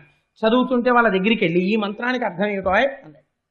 అంటే ఆయన దీనికా అర్థం అని వటువుకి చెప్పడానికి సంతోషిస్తారు. ఎందుకంటే బ్రహ్మచారిగా ఉన్నాడు. ఓ మాట చెప్పారు వాళ్ళు. ఈయనెవరు? వేదముల చేత ప్రతిపాదింపబడినవాడు, ఇవాళ వటువుగా వస్తున్నాడు. ఆయన అన్నారు, కాదు, నువ్వు చెప్పింది కాదు అర్థం, ఇది అర్థం. అంటే వాళ్ళు ఆరిపిడుగా, వీడు ఇంకా గురుకుల వాసానికి వెళ్ళాడో లేదో, వీడు అప్పుడే మనకి వేదమంత్రాలు చర్చ చేస్తున్నాడు అని వాళ్ళు తేలిక కదా, శ్రీమన్నారాయణుడని తెలియదు. వాళ్ళు అలా కుదరదయా, ఇది అర్థం అంటే. అలా ఎలా కుదురుతుంది నేను చెప్తాను చూడండి అని మళ్ళీ చెప్తున్నాడు. కొందరితో చర్చించును, కొందరితో జటలు చెప్పుగోష్ఠించేయున్, కొందరితో తర్కించును, కొందరితో ముచ్చటాడు, కొందరు నవ్వన్. ఆ యజ్ఞశాలలో తిరుగుతూ ఒకళ్ళ దగ్గరికి ఎడుతున్నాడు, చర్చ చేస్తున్నాడు. ఒకళ్ళ దగ్గరికి ఎడుతున్నాడు, ఏమండి మీరందరూ వేద పండితులు బాగా చదువుతున్నారా, సామవేదం ఎక్కడ నేర్చుకున్నారు, మీ గురువులు ఎవరు అంటే, మా గురువుల మహానుభావుడు పల్లెపాలెం వాసి మా గురువు గారు కృష్ణావధానులు గారు అన్నారు. అబ్బో మహానుభావుడు గొప్ప వేద పండితుడయా, ఆయనకి నమస్కారం. ఇంకొకళ్ళ దగ్గరికి వెళ్ళారు, వాళ్ళు జట చెప్తున్నారు. మనం చెప్పారు కదా సుబ్రహ్మణ్య శర్మ గారు, ఆ జట చెప్తుంటే వాళ్ళ దగ్గరికి వెళ్ళి చాలా బాగుంటుంది ఆ జట, నేను చెప్తానని కూర్చుని వాళ్ళతో పాటు జట చదువుతున్నాడు. ఏమిట్రా ఈ బ్రహ్మచారి, నిన్న ఉపనయనమైంది, పొద్దున్న ఉపనయనమైంది, మధ్యాహ్నానికి వచ్చాడు, మెళ్ళో ఇంకా అలాగే ఉంది, పసుపు బట్టలు కట్టుకుని ఉన్నాడు, ఏమిటి ఇన్ని చెప్పేస్తున్నాడు ఈ పిల్లాడని వాళ్ళందరూ తెల్లబోయి చూస్తున్నారు. అలా కొందరితో చర్చించును, కొందరితో జటలు చెప్పుకోష్టించేయున్, కొందరితో తర్కించును, కొందరితో ముచ్చటాడు, కొందరు నవ్వున్. కొందరిని చూసి నవ్వుతున్నాడు. బాగున్నారా అంటున్నాడు. ఈ పిల్లాడి తేజస్సు చూసి, అక్కడ పిల్లలు చూడండి, ఇందాక భగవద్గీత జరుగుతుంటే ఈ ముందు కూర్చున్న వాళ్ళు చాలా మంది వాళ్ళని చూసి నవ్వేసి ఇలా ఇలా ఇలా ఇలా మురిసిపోతున్నట్లు ఆ పిల్లాడిని చూసి, ఆయన తేజస్సు చూసి వాళ్ళందరూ పొంగిపోయి మురిసిపోయి, అబ్బో ఎంత బాగున్నాడో అని. ఇంత వేదం చెప్పేవాళ్ళు ఓసారి ఆపేసి ఆయన్ని చూసి నవ్వుతున్నారు. నవ్వుతుంటే సంతోషంగా అక్కడి నుంచి బయలుదేరి ఎక్కడున్నాడు బలిచక్రవర్తి అని అడిగాడు. అదిగోనండి అక్కడ కూర్చుని ఉన్నారు వేదిక మీద అన్నారు. వెళ్ళాడు. బలిచక్రవర్తి తన భార్య వింధ్యావళితో కూర్చుని ఉన్నాడు. గబగబా దగ్గరకు వెళ్ళాడు. వెళ్ళేటప్పటికి చూశాడు బలిచక్రవర్తి, అమ్మ బాబోయ్ ఏమిటో ఈ చిచ్చర పిడుగులా ఉన్నాడు ఈ పిల్లాడెవరో, వటువు బ్రహ్మచారి, ఇంత తేజస్సుతో వచ్చేస్తున్నాడు అనుకున్నాడు. అంత దూరం నుంచే చూశాడు, తాను బ్రహ్మచారి, రాజుకు ఆశీర్వచనం చేయొచ్చు. అందుకని స్వస్తి జగత్రయీ భువన శాసనకర్తకు హాసమాత్ర విధ్విస్త నిలింపభర్తకు నిర్జరీగళన్యస్త సువర్ణ సూత్ర పరిహర్తకు మునీంద్రస్తుత మంగళాధర విధాన విహర్తకు దానవలోక భర్తకున్ అన్నాడు. విశ్వనాథ సత్యనారాయణ గారు వ్యాఖ్యానం చేస్తూ ఓ మాట అన్నారు, ఇలాంటి పద్యాలు పోతన గారి ఘంటంలోంచి తప్ప అన్యులకి రావు ఈ పద్యం రాయడం అన్నారు. స్వస్తి జగత్రయీ భువన శాసనకర్తకు హాసమాత్ర విధ్వస్త నిలింపభర్తకు సుధారాపదవ్యవహర్తకున్ మునీంద్రస్తుత మంగళాధర విధాన విహర్తకు. ఎటువంటి మాటలో చూడండి, స్వస్తి అంటే శుభం. ఓహో నువ్వేనేమిటో బలిచక్రవర్తి అంటే, నువ్వేనేమిటి ఇంద్రుడి పదవిని ఊడగొట్టిన వాడివి, దేవతల్ని అరణ్యాలకి తోసేసిన వాడివి, నువ్వేనేమిటి ఇవాళ ఇంద్ర పదవిలో కూర్చున్నవాడివి, నువ్వేనేమిటి మహాత్ములు చెప్పినటువంటి యజ్ఞయాగాది క్రతువులను చేసేవాడివి, నువ్వేనేమిటి దేవతా స్త్రీల యొక్క మెడలలో ఉన్న మంగళసూత్రములను తెంపగలిగిన మొనగాడివి, నువ్వేనేమిటి బ్రాహ్మణుల యందు అపారమైన భక్తి కలిగిన వాడివి, నువ్వేనేమిటి భూరిదానములు చేసేవాడివి. స్వస్తి స్వస్తి స్వస్తి స్వస్తి జగత్రయీ భువన శాసనకర్తకు హాసమాత్ర విధ్విస్త నిలింపభర్తకు. యుద్ధం చేసి గెలవలేదు అమరావతిని, హాసమాత్ర కేవల సంకల్పంతో చటుక్కన సంపాదించేశాడంతే అమరావతిని. అలా సంపాదించిన వాడా స్వస్తి స్వస్తి స్వస్తి. స్వస్తి అంటే శుభం శుభం శుభం అని. ఆంతరమునందు నేను వచ్చేసాను, ఇంకిక్కడతో స్వస్తి, నువ్వు దిగిపోతావు స్వస్తి. ఇంకిక్కడి నుంచి ఇది మారుతుంది. నేను వచ్చింది ఎందుకో తెలుసా, అదితికి ప్రమాణం చేశాను ఇంద్రుడికి రాజ్యం ఇస్తానని, కాబట్టి నువ్వు దిగబోతున్నావు, ఇక్కడతో స్వస్తి. పైకి ఒకటి లోపల ఒకటి, మీరు పట్టుకుంటే ఆయన యందు అసత్యం లేదు. పైకి బ్రహ్మచారి కనుక స్వస్తి వాచకం పలుకుతున్నారు అవతల వాళ్ళకి. అందుకని స్వస్తి జగత్రయీ భువన శాసనకర్తకు హాసమాత్ర విధ్వస్త నిలింపభర్తకు. ఎంత ఇష్టం నాకు ఆ పద్యం, అందుకని స్వస్తి చెప్పారు. చెబితే ఆయన అన్నాడు, బలిచక్రవర్తి ముందు ఆయన్ని చూడగానే చాలా గొప్ప ఆశీర్వచనం చేశారని ఇలా నమస్కరించలేదు. బ్రహ్మచారి సభలోకి నడిచి వస్తున్నప్పుడు చక్రవర్తి అయినా సరే వేదిక దిగి ఆహ్వానించారు. బ్రహ్మచారికి ఉన్న శక్తి అటువంటిది. కాబట్టి గబగబా లేచి నిలబడి వింధ్యావళి బంగారు పళ్ళెని తీసుకురా అన్నాడు. అని ఆ బంగారు పళ్ళాన్ని తీసుకొచ్చి ఆ వటువు కాళ్ళ కింద పెట్టి ఉచితాసనం మీద కూర్చోపెట్టి ఆయన పాదములు కడిగాడు. అడిగి తాను తీర్థంగా తీసుకున్నాడు. వింధ్యావళికి తీర్థం ఇచ్చాడు. ఆయన పాదోదకాన్ని శిరస్సున ప్రోక్షణ చేసుకున్నాడు. ప్రోక్షణ చేసుకుని అప్పుడు ఒక మాట అడిగాడు, వడుగా ఎవ్వరి వాడవెవ్వడవు సంవాస స్థలం వెయ్యది ఎడకున్ నీ వరుదెంచుటన్ సఫలమయ్యన్ వంశమున్ జన్మమున్ కడు ధన్యాత్ముడనైతి ఈ మఖము యోగ్యం వయ్యే. ఆయన వడుగా ఎవరి వాడవురా, నువ్వు ఎవరికి పుట్టిన పిల్లవాడివి, నీ తల్లిదండ్రులు ఎవరు, సంవాస స్థలం వెయ్యది, నువ్వు ఎక్కడుంటూ ఉంటావు, ఈ ఎడకు నీ వరుదెంచుటన్ సఫలమయ్యన్ వంశమున్ జన్మమున్ కడు ధన్యాత్ముడనైతి ఈ మకమోయోగ్యం వయ్యే సుహృతంబులయ్య శిఖులున్ కళ్యాణమిక్కాలమున్. నువ్వు రావడమే ఇవాళ ఈ కాలము కళ్యాణప్రదమైపోయింది, మంగళప్రదమైపోయింది. బ్రహ్మచారి నువ్వు వచ్చావు, ఒడుగు చేసుకున్నవాడివి, అందుచేత ఏమైపోయింది ఇవాళ చూసావా, ఇప్పటి వరకు అగ్నిహోత్రం మామూలుగా వెలుగుతోంది. నువ్వు రాగానే ఈ మఖము యోగ్యం వయ్య సుహృతంబులయ్య శిఖులున్, అగ్నిహోత్రం ఇలా ఇలా పైకి లేస్తోంది. ఎందుకని? ఒక రహస్యం ఉంది. అగ్నిహోత్రము శ్రీ మహావిష్ణువు ఇద్దరి యందు స్ఫుటంగా కనపడతారు. ఒకటి అగ్నిహోత్రమునందు, రెండు బ్రాహ్మణుని యొక్క ముఖమునందు. కాబట్టి బ్రాహ్మణోస్య ముఖమాసీత్ బాహూరాజన్యకృత ఊరూతదస్య యద్వైశ్య పద్భ్యాగం శూద్రో అజాయత అని విరాట్ రూపము యొక్క వర్ణన పురుష సూక్తం చేస్తుంది. కాబట్టి మహానుభావ, ఈ ఎడకు నీ వరుదించుటన్ సఫలమయ్యన్ వంశమున్ జన్మమున్, మా వంశము నా జన్మ సఫలమైపోయింది. చూడవయా, నువ్వు నడిచొస్తుంటే అగ్నిహోత్రం ఎలా పైకి లేస్తోందో, ఎంత పొంగిపోతోందో. ఈ మఖము యోగ్యం వయ్యే, ఇంతకుముందు 99 యాగాలు చేశాను, ఇది 100వ యాగం. ఈ మఖమే నిజమైనటువంటి యాగం. ఎందుకని? నిన్ను చూస్తుంటే నాకు అలా అనిపిస్తోంది, నువ్వు ఇవాళ వచ్చావు, నా జన్మ ధన్యమైపోయింది, ఈ అగ్నిహోత్రం ధన్యమైపోయింది, ఈ మఖము ధన్యమైపోయింది అంటే ఆయన అన్నారు, ఒక నవ్వు నవ్వి, పాదోదకం పుచ్చుకున్న తర్వాత అబద్ధం చెప్పాలా నిజం చెప్పాలా? ఆయన ఏం అడుగుతున్నాడు చక్రవర్తిని? నీకేం కావాలని అడగలేదు ముందు వెళ్ళగానే. అబ్బాయి ఎవరి వాడవు, నువ్వెవరి వాడివి అని అడిగారు. ఎక్కడ నుంచి వచ్చావు, ఎక్కడుంటావు అని అడిగారు. మరి అడిగిన ప్రశ్నలకి చక్రవర్తికి బ్రహ్మచారి జవాబు చెప్పాలి కదండి. జవాబు చెప్పాలంటే ఏమని చెప్పాలి? నేను వైకుంఠవాసిని అని చెప్పాలి, నేను లక్ష్మీదేవి భక్తని అని చెప్పాలి, లేకపోతే ఏదో నేను శ్రీమన్నారాయణుణ్ణి అని చెప్పాలి. ఇవన్నీ చెప్పారనుకోండి, ఆయన ఉలిక్కి పడిపోతాడు. కాబట్టి ఇప్పుడు సత్యం చెప్పాలా అసత్యం చెప్పాలా? అసలు అసత్యం అన్న ప్రశ్న శ్రీమన్నారాయణుడి దగ్గర రానిరాదు. ఆయనే సత్యం. సత్యమేవేశ్వరో లోకే సత్యం పద్మాశ్రితా సదా సత్యమూలాని సర్వాణి సత్యాన్నాస్తి పరమం పదం అంటాడు రామచంద్రమూర్తిగా అయోధ్యకాండలో. అటువంటి వాడు అసత్యం పలుకుతాడా? అందుకని ఆయన అన్నాడు, నువ్వు నన్ను 10 మాటలు నువ్వు ఎక్కడుంటావు అంటే నేనేం చెప్పను? నువ్వు ఎవరికి పుట్టినవాడివి, నీ తల్లిదండ్రులెవరు అని 10 మాటలు అడుగుతున్నావు. నువ్వేం చదువుకున్నావు, ఏ వేదం చదువుకున్నావు, ఏ శాస్త్రం చదువుకున్నావు, నీకేం తెలుసు అని అడుగుతున్నావు. నేను ఇవన్నీ ఏమని చెప్పను? కానీ నువ్వు అడిగావు కాబట్టి ఈ ప్రశ్నలకు జవాబు చెప్తాను. ఇది నాకు నెలవని ఏ రీతి పలుకుదు ఒక చోటనక ఎందుండ నేర్తు, ఎవ్వరి వాడనంచే రీతి పలుకుదు నాయంత వాడనై నడువ నేర్తు, ఇది నేర్తు అది నేర్తు అని ఏల చెప్పంగ నేరుపులన్నీయు నేను నేర్తు, ఒరులు నాకు కాదు ఒరులకు నేనవుదు ఒంటివాడ చుట్టమొకడు లేడు, తొల్లి సిరియు కలదు చెప్పెదనా టెంకి సుజనులందు తరచు సొచ్చియుండు అన్నాడు. ఎంత అందంగా చెప్పాడో చూడండి.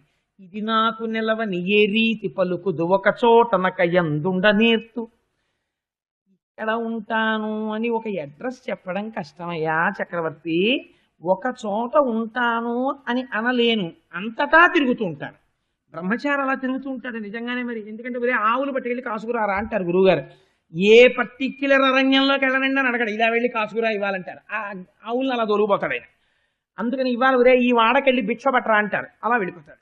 అందుకని ఇది నాకు నిలవని ఏ రీతి పలుకుదు ఒక చోటనక ఎందుండ నేర్తు. పైకి ఆయన శ్రీమన్నారాయణుడు అంతటా వ్యాపించి ఉంటాడు. ఇక్కడే ఉంటాడు భగవంతుడు, ఇక్కడ లేడని నువ్వు ఎలా చెప్పగలవు? అంతటా ఉంటాడు. అందుకని ఇది నాకు నిలవని ఏ రీతి పలుకుదు ఒక చోటనక ఎందుండ నేర్తు, ఎవ్వడి వాడనంచే రీతి పలుకుదు నాయంత వాడన ఈ నడువ నేర్తు. ఫలానా వాళ్ళ పిల్లాన్ని అని చెప్పాను అనుకోండి, వాళ్ళు చెప్పినట్టు నేను వినాలి. అసలు నేను ఎప్పుడూ ఒకళ్ళు చెప్పినట్టు వినడం నాకు అలవాటు లేదు, నేను చెప్పినట్టే ఇంకోళ్ళు వింటూ ఉంటారు. అలాంటప్పుడు నేను ఎవరికో చెందిన వాడిని చెప్పడం ఎందుకు? అబద్ధం కదా.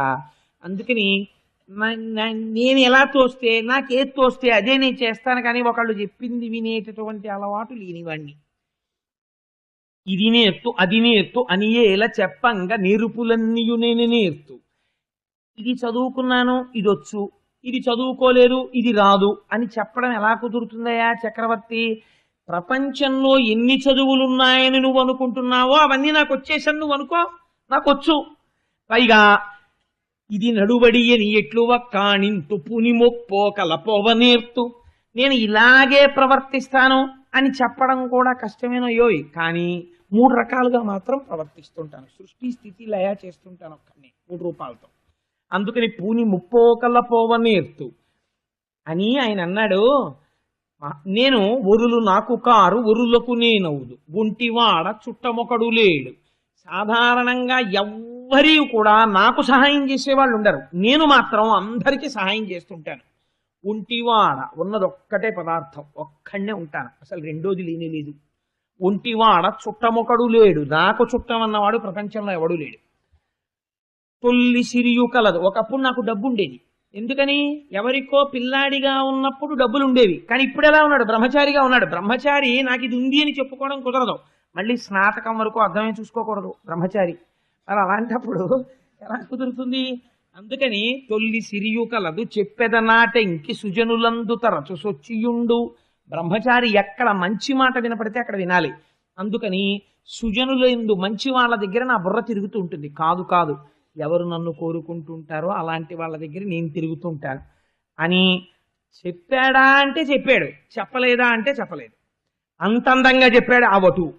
చెప్తే ఆయన అన్నాడు, అసలు ఇంత అందమైన మాటలు ఈ పిల్లాడు పుట్టాక నేర్చుకున్నాడా, పుట్టక ముందే నేర్చుకున్నాడా? ఈ వామనుడి బొజ్జలో ఎన్ని మాటలు ఉన్నాయో అన్నాడు. పాపం ఆ చక్రవర్తి పొంగిపోయి పిల్లవాడాన్ని చూస్తుంటే నాకు ఎంత ఆనందంగా ఉందోరా, నువ్వు వటువువి, బ్రహ్మచారివి, నీకు ఏదో ఒక కానుక ఇవ్వాలి నేను చక్రవర్తిని కాబట్టి కోరుకో.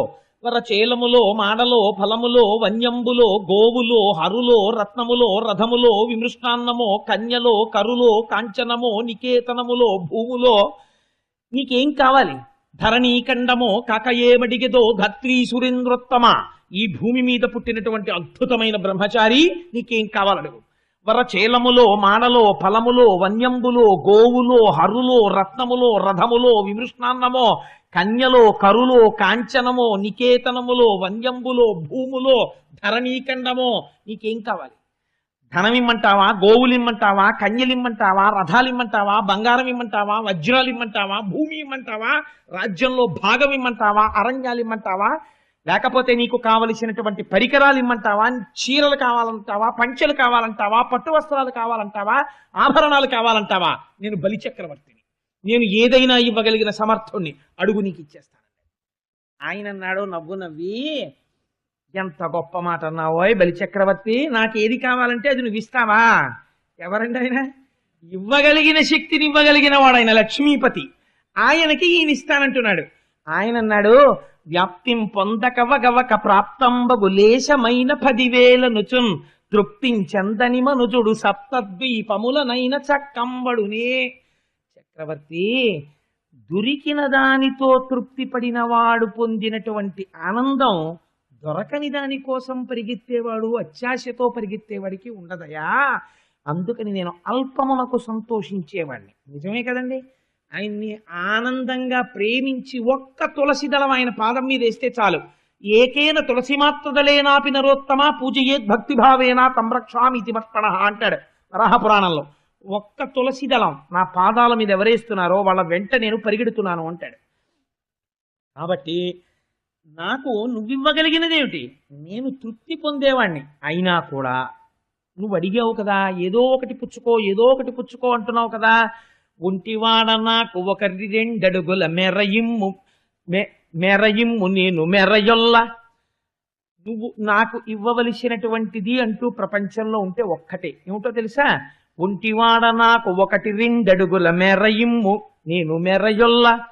నువ్వు నాకు 1 అడుగులి. ఎంత గమ్మత్తుగా అడిగాడో చూడండి. చాలా మంది దీన్ని కూడేసి 3 అడుగులు ఇమ్మన్నాడు బలిచక్రవర్తి అని అడుగుతారు. అలా అడగలేదు ఆయన. అడిగేటప్పుడు వామనావతారంలో బలిచక్రవర్తి అని అడిగింది చాలా గమ్మత్తుగా అడిగాడు.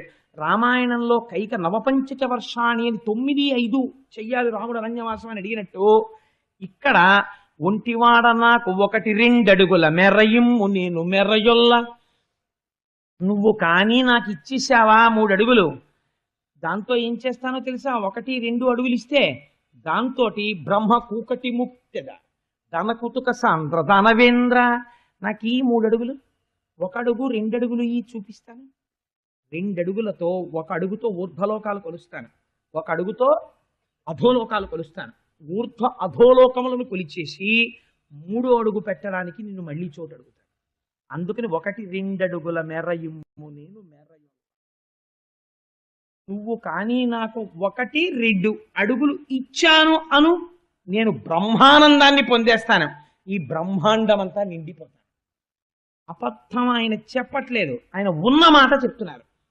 చెప్తుంటే ఈయనన్నాడు, ఏమిటో పిల్లవాడివి, నీకు అడగడం కూడా చేత కాదురా అయ్యా, వటువి అసలే వామనుడివి, పోని వటు అని పోని పొడుగ్గా ఉంటే వేరు, పెద్ద పెద్ద కాళ్ళతో ఏదో 3 అడుగులు కొలుచుకుంటావు అనుకోవచ్చు, భూమికి జానెడు ఉన్నావు ఇంత వటువి, నీకు చూస్తే ఓ పెద్ద గొడుగు, నువ్వు 3 అడుగులు కొలుచుకోమంటే ఏమిటి కొలుస్తావు? 3 అడుగులు ఎంత వస్తుంది?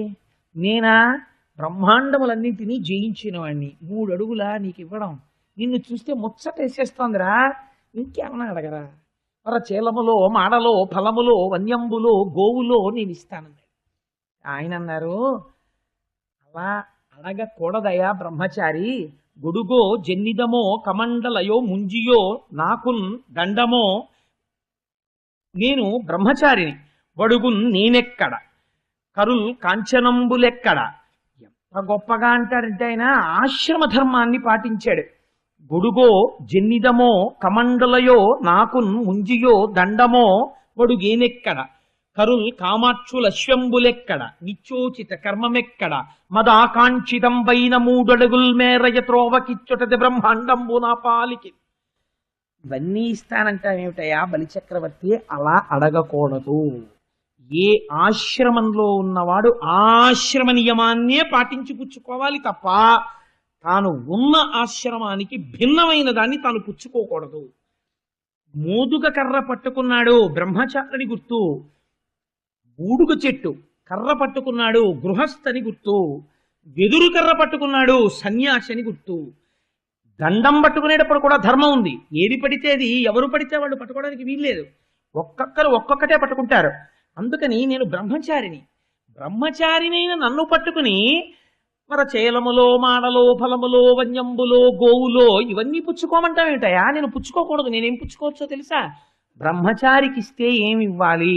బాగా జ్ఞాపకం పెట్టుకోండి. భాగవతంలో మీరు ఉపనయనానికి వెళ్ళినప్పుడు కానుక పట్టుకెడితే ఏం పట్టుకెళ్ళాలి అంటే, గొడుగో జన్నిదమో కమండలయో నాకు ముంజియో దండమో వడుగేనెక్కడ, ఇవి పట్టుకెళ్ళాలి. గొడుగు ఇవ్వాలి బ్రహ్మచారికి. ఎందుకని? అరణ్యంలో వెడతాడు పశువుల వెనకాతల మేపడానికి, ఆ వెళ్ళినప్పుడు గొడుగు వేసుకుని వెడతాడు బ్రహ్మచారి, అందుకని గొడుగు ఇవ్వచ్చు. జన్నిదమో యజ్ఞోపవీతం జీర్ణం అవ్వకూడదు, అందుకని జీర్ణం అయితే వెంటనే మార్చుకోవడానికి ఓ యజ్ఞోపవీతం ఇవ్వచ్చు. జన్నిదమో కమండలయో ఆచమనం చేయడానికి కమండలం ఇవ్వచ్చు. కమండలయో నాకున్ముంజియో దర్భలతో చేసినటువంటి మొలత్రాడు స్నాతకం వరకు విప్పకూడదు. అదే మొలత్రాడు కట్టుకుంటూ ఉండాలి. ఎందుకంటే తనలో ఉన్న వీర్య శక్తి తేజశక్తిగా ఓజశక్తిగా మారాలి. అందుకని దర్భలతో చేసిన మొలత్రాడు కట్టుకుని ఉండాలి బ్రహ్మచారి. అందుకని ముంజియో దండమో నాకు మోదుగ కర్రతో చేసిన కర్ర పట్టుకొచ్చి ఇవ్వచ్చు. అందుకని విశ్వనాథ సత్యనారాయణ గారు వ్యాఖ్య చేస్తూ అన్నారండి, ఈ పద్యాన్ని బలిచక్రవర్తి ఉపాఖ్యానంలో పోతన గారు తప్ప అన్యులు రాయలేరు అన్నారు. ఎంత ఆశ్రమ ధర్మాన్ని ఆవిష్కరించారో చూడండి. గొడుగో జన్నిదమో కమండలయో నాకు ముంజియో దండమో వడుగేనెక్కడ, కరుల్ వామాక్షుల శ్వంబులెక్కడ. నేను బ్రహ్మచారినే, నువ్వు నాకేమో అందమైన ఆడపిల్లలు ఇస్తావా, ఏనుగులు ఇస్తావా, ఆవులు ఇస్తావా, నగలు ఇస్తావా? ఎందుకయ్యా నాకు ఇవన్నీ? బ్రహ్మచారికి నాకు ఇవన్నీ అక్కర్లేదు. నాకేం కావాలో తెలుసా? ఇవి ఇవ్వచ్చు నువ్వు. లేదా నా అంత నేను కోరుకున్నది నేను జపం చేసుకోవడానికి, నేను అగ్నికార్యం చేసుకోవడానికి ఇక్కడ 3 అడుగులు నేలిస్తే చాలు తప్ప, ఇదేమిటయా నాకు అవన్నీ ఇస్తానంటావు? నువ్వు అలా అననుకూడదు, నేను పుచ్చుకోనుకూడదు. అందుకని అలా ఇవ్వగలవా? నేను అడిగింది చాలు. నువ్వు నాకు కానీ ఇచ్చావా? ఇవి కరుల్ వామాక్షుల శ్వంబులెక్కడ, నిత్యోచిత కర్మమెక్కడ. 3 పూట్ల సంధ్యావందనం చేసుకుని గురువుగారు చెప్పిన పని చెయ్యాలి నేను. నాకెందుకు ఈ భవంతులవన్నీ? నిత్యోచిత కర్మమెక్కడ, మదాకాంక్షితంబైన 3 అడుగుల్ మేరయ త్రోవకిచ్చుటది బ్రహ్మాండం బునాపాలికి. ఏది నేను అడిగిన 3 అడుగులి? అది బ్రహ్మాండం కింద నేను నీకు మార్చి చూపిస్తాను. కాదు, నువ్వు నేను అడిగిన 3 అడుగులి, ఆ 3 అడుగులే నాకు బ్రహ్మాండాలన్నీ పైకి. కాబట్టి ఏమంటున్నాడు? 3 అడుగులు ఇమ్మన్నాడు. అంటే ఆయన అన్నాడు, అయ్యో పాపం పిల్ల, అడిగి తెలియదయ్యా ఒటు ఏమిటో 3 అడుగులు పట్టు కూర్చున్నాడు, ఎవరు చెప్పారో ఏమిటో ఈ పిల్లాడికి అని చెప్పి, రమ్మ మానవ కొత్త మల్లెమ్మ నీ వంచితంబు లేదనకిత్తుంచమ్మ అడుగుల ఇటురా నిమ్మాకడు గంగ వలయు నేటికి తడయన్ అన్నాడు. ఓ పిల్లాడా, ఇదిగో బంగారు పాత్ర ఇక్కడ పెట్టాను, ఒటువా వచ్చి నీ 2 పాదాలు అందులో పెట్టు. వింధ్యావళి బంగారు చెంబుతో నీళ్లు పట్టరా పోయి ఆ పిల్లవాడి పాదాలు కడిగేసి వాడికి ధార పోసేస్తాను 3 అడుగులు, నమః అంటూ నీళ్లు విడిచిపెట్టాలి. ఇదం నమమా అంటూను, అందుకని నీళ్లు పట్టరా అన్నాడు. వింధ్యావళి బంగారు చెంబు పట్టుకుని ఆ వటువు వంక చూసి పొంగిపోతూ లోపలికి ఎడుతోంది నీళ్లు పట్టుకొద్దామని. విడుతూ ఉపచారం చేసేటప్పుడు మీరు బాగా జ్ఞాపకం పెట్టుకోండి. నేను చాలా ఇళ్లలో చూస్తూ ఉంటాను, మీరు మీ ఇంటికి వచ్చే అతిథి వేరు, మహాత్ముడు వేరు. మహాత్ముల్ని సేవించుకునే అదృష్టం జన్మలో చాలా అరుదుగా వస్తుంది. ఎందుకంటే వాళ్ళు కోరి రారు, వాళ్ళకేం కోరిక ఉండదు కాబట్టి వాడు ఎవరింటికి రాడు. కోరిక లేని మహాత్ముడు వచ్చాడనుకోండి, వస్తే ఇంటిలో ఉన్నటువంటి ధర్మపత్ని దానికోసమే నిర్దేశింపబడింది. తన కోడలు కానీ పట్టికెళ్ళి ఆయనకి మంచి నీళ్ళో గ్లాసులు పాలో ఇవ్వాలి. ఎందుకో తెలుసా అండి? లేకపోతే ఈ పుణ్యం పట్టికెళ్ళిన పని మనిషి ఖాతాకు పడుతుంది, యజమానికి వెయ్యరు. శుశ్రూష పట్టికెళ్ళిన వాళ్ళ ఖాతాలో పడుతుంది. కాబట్టి ఆయన పుచ్చుకుని తాగాడనుకోండి, అది నాకు తెలిసి 1,000,000 జన్మలకి కాపాడుకుంటుంది. ఎందుకంటే ఆయన ఈశ్వరుణ్ణి నమ్మాడు. ఈశ్వరుడు పొందిన తృప్తి కన్నా ఈశ్వరుణ్ణి నమ్ముకున్న వాడికి చేసినటువంటి సేవ చేత ఈశ్వరుడు ఎక్కువ ప్రీతి పొందుతాడు. మీరు అంబరీషోపాఖ్యానంలో దానికి సంబంధించిన వివరణ ఇస్తాను, మీరు విందురు కానీ. కాబట్టి ఇప్పుడు ఏమైంది అంటే, వింధ్యావళిని పిలిచాడేమో పరిచారకుడిని, ఎవరక్కడ అని తప్పట్లు కొట్టి వచ్చే 3 నీళ్ళు అట్టండి అనకూడదా? అనకూడదు. బ్రహ్మచారికి దానం ఇస్తున్నాడే, తన భార్యను తీసుకురమ్మన్నాడు. బంగారు పాత్రతో నీళ్లు వెళ్ళింది వింధ్యావళి. ఈలోగా బ్రహ్మచారి బంగారు పాత్రలో పాదాలు పెట్టబోతున్నాడు. శుక్రాచార్యుల వారు పరుగును వచ్చారు. విశ్వజిత్యాగం చేయించి నీకు ఇవాళ ఇంత వైభవం ఇచ్చాను, వచ్చిన వాడెవరో తెలుసా? ఏమైనా మాట ఇచ్చావా అని అడిగాడు. ఇచ్చాను గురువుగారు, 3 అడుగులు అడిగాడండి, ఇస్తానన్నాను అని. పంపలు ముంచేశావురా, అడిగేశాడు. నేను అనుకున్నాను నేను వచ్చే లోపల వచ్చేస్తాడని. ఉరే వచ్చినవాడు ఎవరో తెలుసా? శ్రీ మహావిష్ణువురా, లక్ష్మీనాథుడు. ఎందుకు వచ్చాడో తెలుసా? ఒకరికి ఇలా పెట్టడమే తప్ప ఇప్పటి వరకు ఇలా చెయ్యి పెట్టడం నీ దగ్గరే జరుగుతోంది. ఎప్పుడు ఆయన పుచ్చుకోలేదు ఎవరి దగ్గర. ఇవాళ నీ దగ్గర చెయ్యి చాపి దానం పుచ్చుకుంటున్నాడు. ఎందుకు పుచ్చుకుంటున్నాడో తెలుసా? ప్రహ్లాదుడికి నువ్వు మనవడివి, ఆ వంశంలో వాడిని నిగ్రహించాడు. ఒక మహాపురుషుడు వంశంలో ఉంటే ఆ కింద వాళ్ళకి ప్రమాదం ఉండదు. కాబట్టి నీ జోలికి రాలేడు, అందుకని నీతో యుద్ధం చేయడు. చెయ్యకుండా ఇప్పుడు నువ్వు ఇంద్రుడి దగ్గర నుంచి పొందిన రాజ్యాన్ని లాగి ఇంద్రుడికి ఇస్తాడు. అందుకని 3 అడుగులు పుచ్చుకుంటున్నాడు. 3 అడుగులు నివి నేను చెప్తున్నాను నా దివ్య దృష్టితో, ఈ బ్రహ్మాండాలన్నీ నిండిపోతాడు. ఉత్తరక్షణం నిండిపోతాడు. 2 అడుగులతో నిండి 3వ అడుగు ఎక్కడ పెట్టినానని అడుగుతాడు. నీ బుర్ర మీద పెట్టించుకోవాలి నువ్వు. నా మాట విను. నీకొక గొప్ప ధర్మశాస్త్రం చెప్తున్నాను, నేను గురువుని కాబట్టి.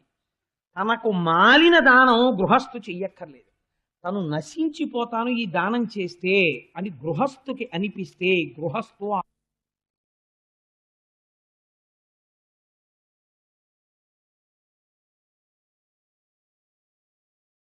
మాట ఇచ్చినా తప్పవచ్చు. అయినా నేను నీకు ఇంకొక మాట కూడా చెప్తున్నాను. వారిజక్షులందు వైవాహికములందు ప్రాణవిత్తమాన భంగమందు జకిత గోకుల గ్రజన్మరక్షణమందు బొంకవచ్చు అఘము పొందడధిప. శుక్రాచార్యుల వారి నీతి రాక్షస నీతి చెప్పాడు ఆయన. ఆయన ఏం చెప్పాడంటే వారిజక్షులందు వైవాహికములందు. శుక్రాచార్యుల వారు చెప్పారు కదండి మేము చేస్తున్నాం అనకండి, అది ప్రాణభయంతో ఉన్నప్పుడు రాక్షస నీతిగా చెప్పాడు ఆయన. వారిజక్షులందు ఆడవాళ్ళ విషయంలో అబద్ధాలు చెప్పచ్చు. నేను మళ్ళీ చెప్తున్నాను, ఇది మనందరి కోసం కాదు. వైవాహికములందు వివాహంలో అబద్ధం చెప్పచ్చు.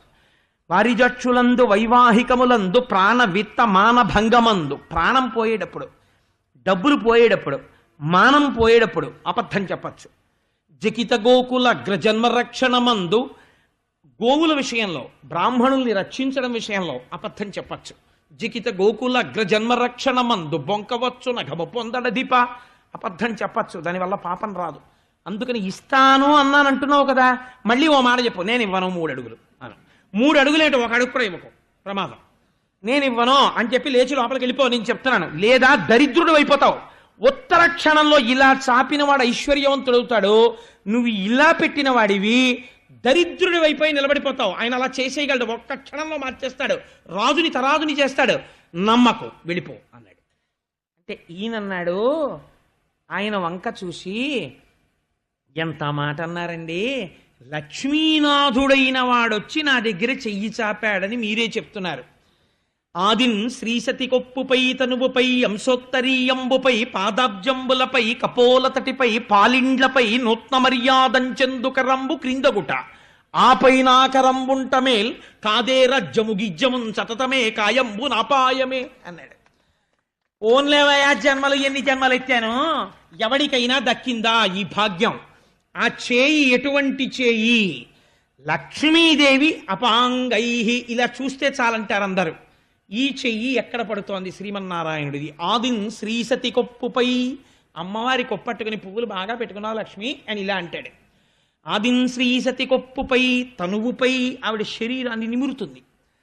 తనువుపై అంశోత్తరీయంబుపై, ఒక్కొక్కసారి ఆవిడ పవిట పట్టుకుని ఆడుకుంటాడు, గజేంద్ర మోక్షంలో ఆడుకున్నాడు. అంశోత్తరీయంబుపై పాదాబ్జంబులపై, ఒక్కొక్కసారి ఆవిడ పాదాలు పట్టుకుంటాడు. ఎప్పుడు? జలజాతాసనవాసవాది సురభాజనీయం వైదనచ్చులతాంతాయుధు కన్న తండ్రి శరమచ్చో వామపాదంబునం తొలగంతో చలతాంగి అట్లయగు నాథుల్ నెరముల్ జేజబేరల కంచెందిన కాంతలెందునుచిత వ్యాపారముల్ నేర్తురే అని నన్ను భవదీయ దాసుని మనంబున నెయ్యపు కింకపూని తాచిన అది నాకు మన్ననయ చెల్వగు నీపద పల్లవంబు మత్తను పులకగ్ర కంటక వితానము సాచిన సుక్కునంచునేనన ఎద అలుకమానవు కదా రాళకుంతలా అని ఆ రోజు పట్టుకున్నాడు కదా. అందుకని ఆదిన్ శ్రీసతి కొప్పుపై తనువుపై అంశోత్తరీయంబుపై పాదాబ్జంబులపై కపోలతటిపై, అమ్మవారి బుగ్గలు నిమరగలిగిన చెయ్య, పాలిండ్లపై నూత్న మర్యాదంచెందుకరంబు క్రిందకుట. ఇది నూత్న మర్యాద చెందుతోంది, వెయ్యడం కాదు స్వాతంత్రంతో. నూత్న మర్యాద అంటే ఏమిటో తెలుసా అండి? వేసిన చెయ్యే మళ్ళీ వేస్తుంటే ఈ భాగ్యం నాకు తప్పెవరకు ఉందనుకుంటూ ఉంటుంది ఆవిడ. ఇదిట నూత్న మర్యాద అంటే. అంతేకాని ఆయన భుజం మీద ఆయన చెయ్యేస్తే ఈవిడి తిరిగి చెయ్యదు. ఏమదృష్టం, ఇలా నా స్వామి చెయ్యి ఎవరి మీద పడుతుంది? నా మీద పడుతుంది అని పొంగిపోతుందట వేసినప్పుడల్లా చేతిని. అలా లక్ష్మీదేవిని పొంగిపోయేటట్టు చెయ్యగలిగిన చెయ్య. ఇన్ని కోట్ల మంది ఏ తల్లి అనుగ్రహానికి చూస్తున్నారో ఆ తల్లి ఆ చెయ్యి పడితే పొంగిపోయే చెయ్యి, దేవదానవుల్ని శిక్షించిన చెయ్యి, భక్తుల కోర్కెలు తీర్చిన చెయ్యి, ఎందరో దానవులను సంహరించిన చేయి, సుదర్శన చక్రమునకు అలవాలమైన చేయి, పాంచజన్యమును పట్టుకునే చేయి. ఏ చేయి ఇలా వరదముద్ర చూపిస్తే భక్తులకి ధైర్యం కలుగుతుందో అటువంటి చేయి భిక్ష కోసమని కింద నిలబడుతోంది. నా చేయి పైనవుతోంది. చాలదా ఈ అదృష్టం? మళ్ళీ పుడతానా? ఉండిపోతుందా రాజ్యం? ఉండిపోతుందా దేహం? ఎవడికి కావాలి? పోతే పోని, కాయంబు నాపాయమున్, ఈ రాజ్యము కాదు, నేను కాదు, శరీరం కాదు, ఏది పోయినా పర్వాలేదు. కారే రాజులు రాజ్యముల్ గెలువరే గర్వోన్నతిం పొందరే వారేరీ సిరి మూట కట్టుకుని పోవంజాలిరే భూమిపై పేరైనం కలదే శివి ప్రముఖులున్ ప్రీతిన్ యశక్కాముల ఈరే కోర్కెలు వరలంతలపరే ఈ కలమున్ భార్గవ. ఎంతమంది రాజులు వచ్చారయా ప్రపంచంలోకి? వచ్చిన వాళ్ళందరూ నేనే భూమికి పతిని, నేను పరిపాలించానన్నారు.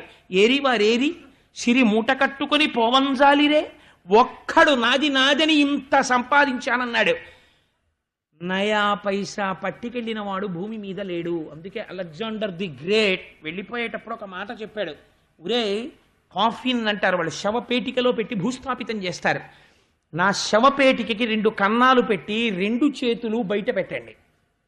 బయట పెట్టి ప్రపంచ విజేత అలెగ్జాండర్ భూస్థాపితం చేసిన తరువాత ఒక శిలాఫలకాన్ని పెట్టి ఒక మాట రాయండి.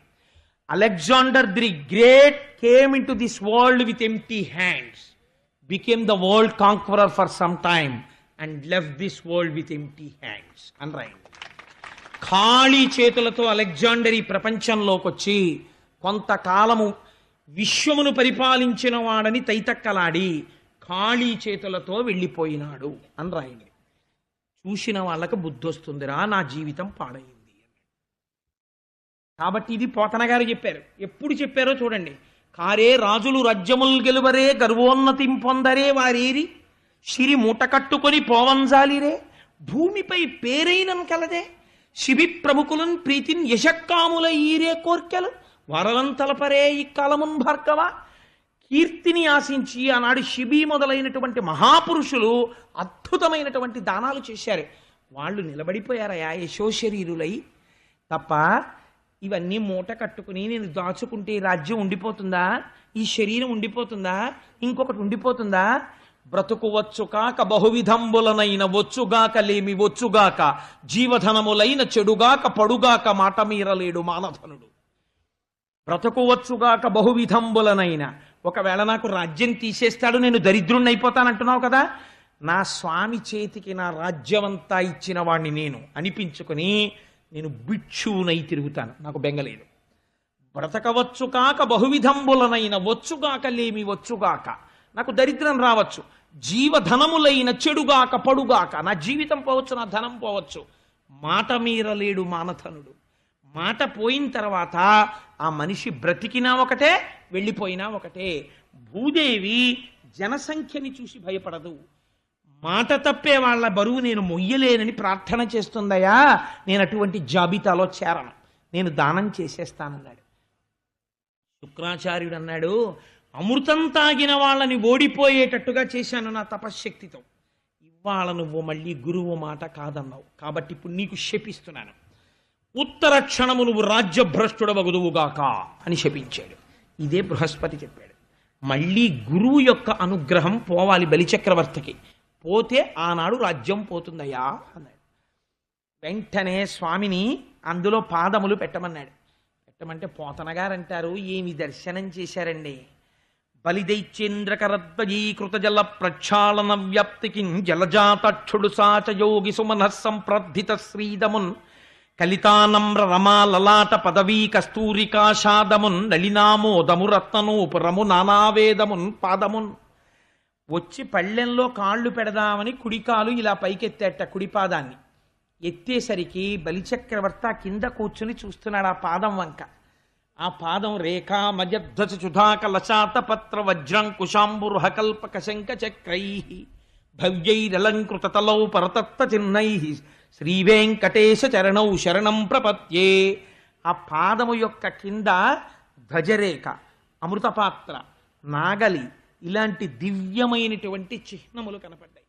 ఎర్రటి అరికాలు, పైకి నల్లటి పాదం. ఏ వేదమును చదువుకుని ఆమ్నాయం చేస్తారో అటువంటి వేదము ఆయన కాలి అందెగా మారి అలంకరింపబడి ఉన్నదిట.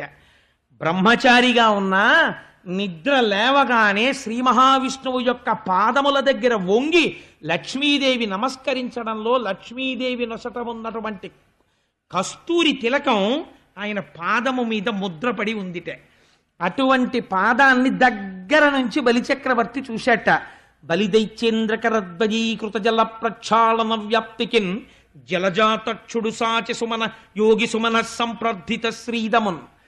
మహాయోగులైన వాళ్ళు ఇక్కడ దర్శనం చేసి పొంగిపోయి జన్మ పరంపరల నుంచి గట్టెక్కేటటువంటి భవసాగరమును దాటించగలిగిన ఓడయైన పాదం ఏదున్నదో ఆ పాదమును చూశాడు. చూసి కస్తూరికాషాదమున్ నళినామోదము రత్ననోపురము నానావేదమున్ పాదమున్. ఇంకా బ్రాహ్మీ ముహూర్తంలోనే సప్తర్షుల చేత పూజింపబడిన తామరల చేత సుగంధమును పొందిన పాదమును చూశాట. చూసి పొంగిపోయి బంగారు పాత్ర ముందుకి జరిపాడు. అందులో కుడికాలు ఉంచి ఎడమకాలెత్తి అందులో పెట్టాట. రెండు పాదాలు చూసి ఆహా ఏమి భాగ్యం రానా భాగ్యం, ఎవరు కడగగలరు ఈ పాదాల్ని? ఈ పాదాలు ముట్టుకోగలిగిన వాడెవరు? బ్రహ్మ కడిగిన పాదము, బ్రహ్మము తానిని పాదము. ప్రేమతో శ్రీసతి పిసికిడి పాదము, బలితల మోపిన పాదము అని అన్నమయ్య కీర్తించబోతున్నాడు. అటువంటి పాదం ఈ పాదం. నా చేతులతో కడుగుతున్నా, ఆయన చేతి మీద చెయ్యి పెట్టబోతున్నా, ఆయన పాదాలు నా తల మీద పెట్టుకోబోతున్నా. నాకన్నా ధన్యుడెవరి ప్రపంచంలో? పోతే పోనీ ఈ కాయం నాకు గొడవలేదు, ఇంకా నా దరిద్రం వదిలిపోయింది, ప్రపంచంలో ఎవడూ పొందలా ఈ కీర్తి, నేను పొందుతున్నానన్నాడు. ఇంధ్యావళి పోయి నీళ్ళన్నాడు. పైకి చూశాడు, ధర్మం తప్పకూడదు, బ్రాహ్మణుడిగా చూస్తున్నాడు. విప్రాయ ప్రకటవ్రతాయ భవతే విష్ణుస్వరూపాయతే తత్ప్రామాణ్య విదే త్రిపాదస్య ధరణిం దాస్యామి యంచున్ క్రియాక్షిప్రుండై ధనుజేశ్వరుండు వడుగున్ చేసాచి పూజించి బ్రహ్మప్రీతం అని ధారబోసే భువనం ఆశ్చర్యమం పొందగాన్. ఏమి పద్యాలు వేశారో పోతన గారు. విప్రాయ ప్రకటవ్రతాయ భవతే విష్ణుస్వరూపాయతే. నాయనా, బ్రాహ్మణ రూపంలో ఉన్న బ్రహ్మచారి వటువా, శ్రీ మహావిష్ణు స్వరూపుడా, నా ఇంటికి నువ్వు నడిచొచ్చావా, నా దగ్గర దానం అడిగావా, ఎంత అదృష్టవంతున్నయ్యా, ఇదిగో నీకు దానం ఇచ్చేస్తున్నాను అని కాళ్ళు కడిగి ఆ నీళ్లు తలన చల్లుకొని సమస్త బ్రహ్మాండములలో ఉన్న దేవతలు నిలబడిపోయారట. నిలబడిపోయి ఏం ఆశ్చర్యం రా, ఇవాళ లక్ష్మీపతి దానం పొందుతున్నాడు, చూడండి చూడండి అని చూస్తున్నారట. తెలిసి దానం ఇచ్చేస్తున్నాడు, తను పతనమైపోతానని తెలిసి ఇచ్చేస్తున్నాడు. ఏమి పూనిక ఈ బలిచక్రవర్తిదని శుక్రాచార్యుల వారు చూస్తున్నారు. కమండలంలో నీళ్లు పోస్తోంది వింధ్యావళి. పోస్తుంటే శుక్రుడు చూశాడు, ఇంకా తాపత్రయం, అయ్యో అయిపోతోంది, పోసేస్తున్నాడు. నీటి ధార విడిచిపెట్టాడా శుక్రాచార్యులు వారు అనుకుంటున్నారు మనసులో. మునిజన నియమాధారను జనితాసుర యువతి నేత్రజన కళధారన్ ధనుజేంద్ర నిరాధారను వనజక్షుడు గొనియ బలి వివర్జిత ధారన్. ఈ ధార వింజావళి పోస్తున్న నీరు మామూలు నీరు కాదు, పోసేస్తున్నాడు, ధార పోసేస్తున్నాడు. ఈ నీరు శ్రీ మహావిష్ణువు చేతిలోకి పడిపోయిందా, ఈ నీరు ఏమైపోతుంది? మునిజన నియమాధారను, మహర్షులందరి యొక్క నియమములను పాటింపచేసి రక్షించగలిగిన ధార. మునిజన నియమాధారను జనితాసుర యువతి నేత్రజన జలకణధారన్. కొద్దిసేపట్లో అనేక మంది రాక్షస స్త్రీలు ఏడుస్తుంటే భర్తలు మరణించారని వాళ్ళ కన్నులంబట కారబోతున్నటువంటి కంటి ధార ఈ ధార. జనితాసుర యువతి నేత్ర జలకణధారన్ ధనుజేంద్ర నిరాధారను. రాక్షసులకి ఆధారము లేని రీతిలో చేసి వేయగలిగినటువంటి నిరాధార ఈ నీటి ధార. ఇటువంటి ధార పోషేస్తున్నాడు బలిచక్రవర్తి. అయ్యో అని ఆ ధార పడకుండా చెయ్యడానికి కమండల తొండానికి అడ్డుపడ్డాడు సూక్ష్మరూపంలో వెళ్ళి. అరే ఏమి నీళ్లు తేలేదా అన్నాడు బలిచక్రవర్తి. తెచ్చానండి, పట్టలేదు నీళ్లు అంది ఆవిడ. నీరు పడకపోతే దానం పూర్తవదు. నవ్వాడు స్వామి. చేతిలో దర్భలు ఉన్నాయి, చేతిలో దర్భలు పట్టుకుంటారు అమృత శక్తి. ఒక దర్భ తీసి ఏదో అడ్డుపడినట్టుందమ్మా అని ఒక్కసారి ఆ కమండలం యొక్క తొండంలోకి చూసి శుక్రాచార్యుల వారు సూక్ష్మ రూపంతో రెండు కళ్ళు పెట్టుకుని చూస్తున్నాడు, పడుతోందేమో నీటి ధారని చూసి ఆ కమండలంలోకి దర్భ పెట్టి ఒక్క పోటీలా పొడిచాడు, ఏదో అడ్డుపడిందమ్మా అని. పొడిచేటప్పటికీ ఆ కమండలానికి అడ్డుపెట్టి కన్ను పెట్టి చూస్తున్న శుక్రుడి కంట్లో గుచ్చుకుని ఒక కన్ను పోయి బయటపడ్డాడు శుక్రాచార్యుల వాడు. పడగానే నీటి ధార పడిపోయింది. పడిపోగానే వెంటనే విప్రాయ ప్రకటవ్రతాయ భవతే విష్ణుస్వరూపాయతే తత్ప్రామాణ్య విధే త్రిపాదస్య ధరణిం దాస్యామయంచున్ క్రియాక్షిప్రుండై ధనుజేశ్వరుండు వడుగున్ సేజాచి పూజించి బ్రహ్మప్రీతం అని ధారబోసే భువనం ఆశ్చర్యమం పొందగా. ఆ చేయి పట్టుకుని పూజించి, ఏమి భాగ్యం అండి నిజంగా. ఆ కంకణములు మెరిసిపోయే చేతిని తన రెండు చేతులతో పట్టుకుని కళ్ళకద్దుకుని, స్వామి ఈ చేతులు కదా లోకరక్షణ చేసే చేతులు అని ఆ నీటి ధార పడుతుంటే తుభ్యం నమః అంటూ చతుర్థి విభక్తి వేసి దానం చేసేసాడు. దానం చేసేయగానే తెలుసు ఆయన నారాయణుడే. ఇప్పుడు ఆయన ఒక మాట అడిగారు. దానం పుచ్చుకున్నవాడు భూదానం పొందితే కొలిచి చూసుకోవాలి. ఎక్కడో స్థలం కొని యజమాని వెళ్ళి కొన్న రోజున భూమిని తొక్కలేదనుకోండి, చెప్పులు లేకుండా తొక్కాలి. ఆ భూమిని తొక్కలేదనుకోండి భూమి యొక్క ఆగ్రహమునకు గురవుతాడు. అందుకని తొక్కి చూసుకోవాలి ఒకసారి యజమాని. అదొక పెద్ద నియమం ఉంటుంది. దానం పుచ్చుకున్నా భూమి కొనుక్కున్నా అక్కడికి వెళ్ళి ఒకసారి తొక్కాలి ప్రయత్నపూర్వకంగా. అందుచేత ఒకసారి 3 అడుగులు కొలిచి చూసుకోవాలంటే తొక్కి చూసుకోవాలి. కాబట్టి ఇప్పుడు ఏమయ్యా 3 అడుగులు దానం చేశావు కదా కొలుచుకోనా అన్నాడు. అయ్యో కొలుచుకోండి అన్నాడు. అనగానే ఇప్పుడు 3 అడుగులు కొలవాలి. అందుకని ఏమడిగాడు? అడిగినప్పుడే ఒంటివాడ నాకు 1-2 అడుగుల మెరయిమ్ము నేను మెరయొల్ల. 1 2 అడుగులని కదా అడిగాడు. అందుకని వెంటనే పెరిగిపోవడం మొదలుపెట్టాడు. ఇప్పుడు ఈ పాదాలతో కొలిచి చూసుకోవాలి భూమిని. అందుకని ఇంతంతైవటుడింతయై మరియు తానింతై అభోవీధిపై అంతైతో అని తోయద మండలగ్రమణ కల్లంతై ప్రభారాశిపై అంతై చంద్రునకంతయై ధ్రువునిపై అంతై ఎంత పెరిగి పోతన గారి రచన వైశిష్ట్యం ఏమిటో తెలుసా అండి? మనం పెరిగేటప్పుడు ఓ మాట చెప్తాం, ఎంతరా అన్నాం అనుకోండి, అంత అంత ఇంత అంటూ ఉంటాం. పద్యం అలాగే పడింది. అంటే ఆయన ఇక్కడ దర్శనం చేస్తున్నారు. ఇంతంతైవటుడు ఇంతయై మరియు తానింతై అభోవీధిపై అంతై తోయద మండలగ్రమున కల్లంతై ప్రభారాశిపై అంతై చంద్రునకంతయై ధ్రువునిపై అంతై మహర్వాటిపై అంతై సత్య పథోన్నగుచు బ్రహ్మాండ అంత సంవర్తి అయి. ఇన్ని మాటలు అంతై అంతై అంతై అన్న మాట యతిప్రాసలకి కట్టుబడిపోయిందో చూడండి. ఇది పలికెడిది భాగవతమట పలికించు విభుండు రామభద్రుండట నే పలికిన భవహరమగునట పలికెద వేరొండుగాధ పలుకగనేలా అంటే అటువంటి వృత్తం పడింది పోతన గారికి.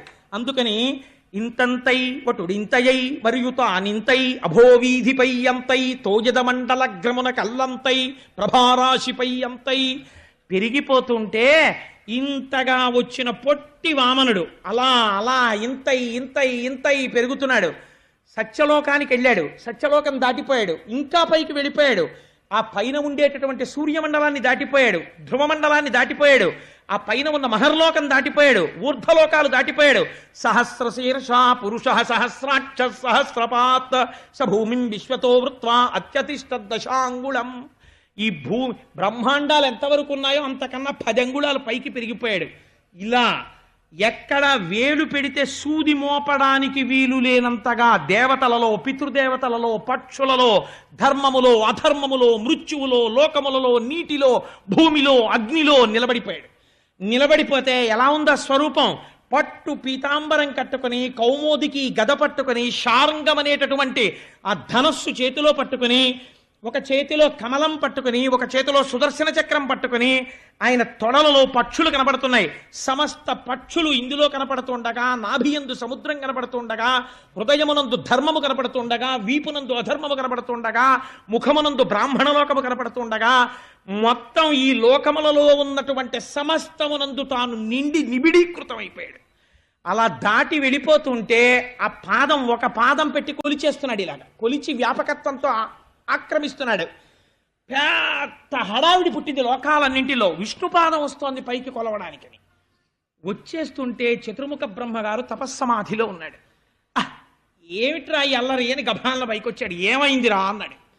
అంటే ఏమల్లరంటావేమిటి మహాశయ, చూడు వచ్చేస్తోంది ఆ పాదం, అదిగో పైకి. ఎర్రటి అరికాలుతో కాలి అందియ కిందకి జారి ఆ పంచె కొంచెం కిందకి వెళ్ళి అదిగో ఆ పాదం కొలవడానికి పైకి వస్తోంది అన్నారు. ఆయన గభాలన కమండలం పట్టుకుని చూసి, తన పుట్టిల్లిద పొమ్మడంతు నజుడుం తన్నాభి పంకేరుహంబు నిరీక్షించి నటించి తత్పాద శేచనముంచేస కమండలూతకములం చల్లించి తత్తోయముల్ వినువీధిన్ ప్రవహించదేవనదిగా విశ్వాత్ము కీర్తి ప్రభం.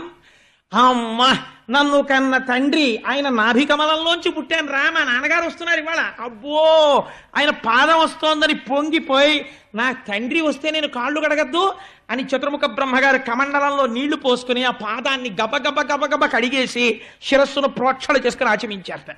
ఆ పాదములు కడిగిన నీళ్లు దేవనదిగా ప్రవహించాయి ఆకాశంలో. అలా ఇంకా పెరిగి వెళ్ళిపోయింది. పోతన గారు అన్నారు, అలా పైకి వెళ్ళి లోకములంతటా కొలిచిన పాదము కింద ఉన్న పాదము. ఈ కింది లోకాలన్నిటినీ ఒక పాదం కొలిచింది, పై లోకాలన్నిటినీ ఒక పాదం కొలిచింది. నవ్వుతూ తాను నిలబడిపోయి ఉన్నాడు.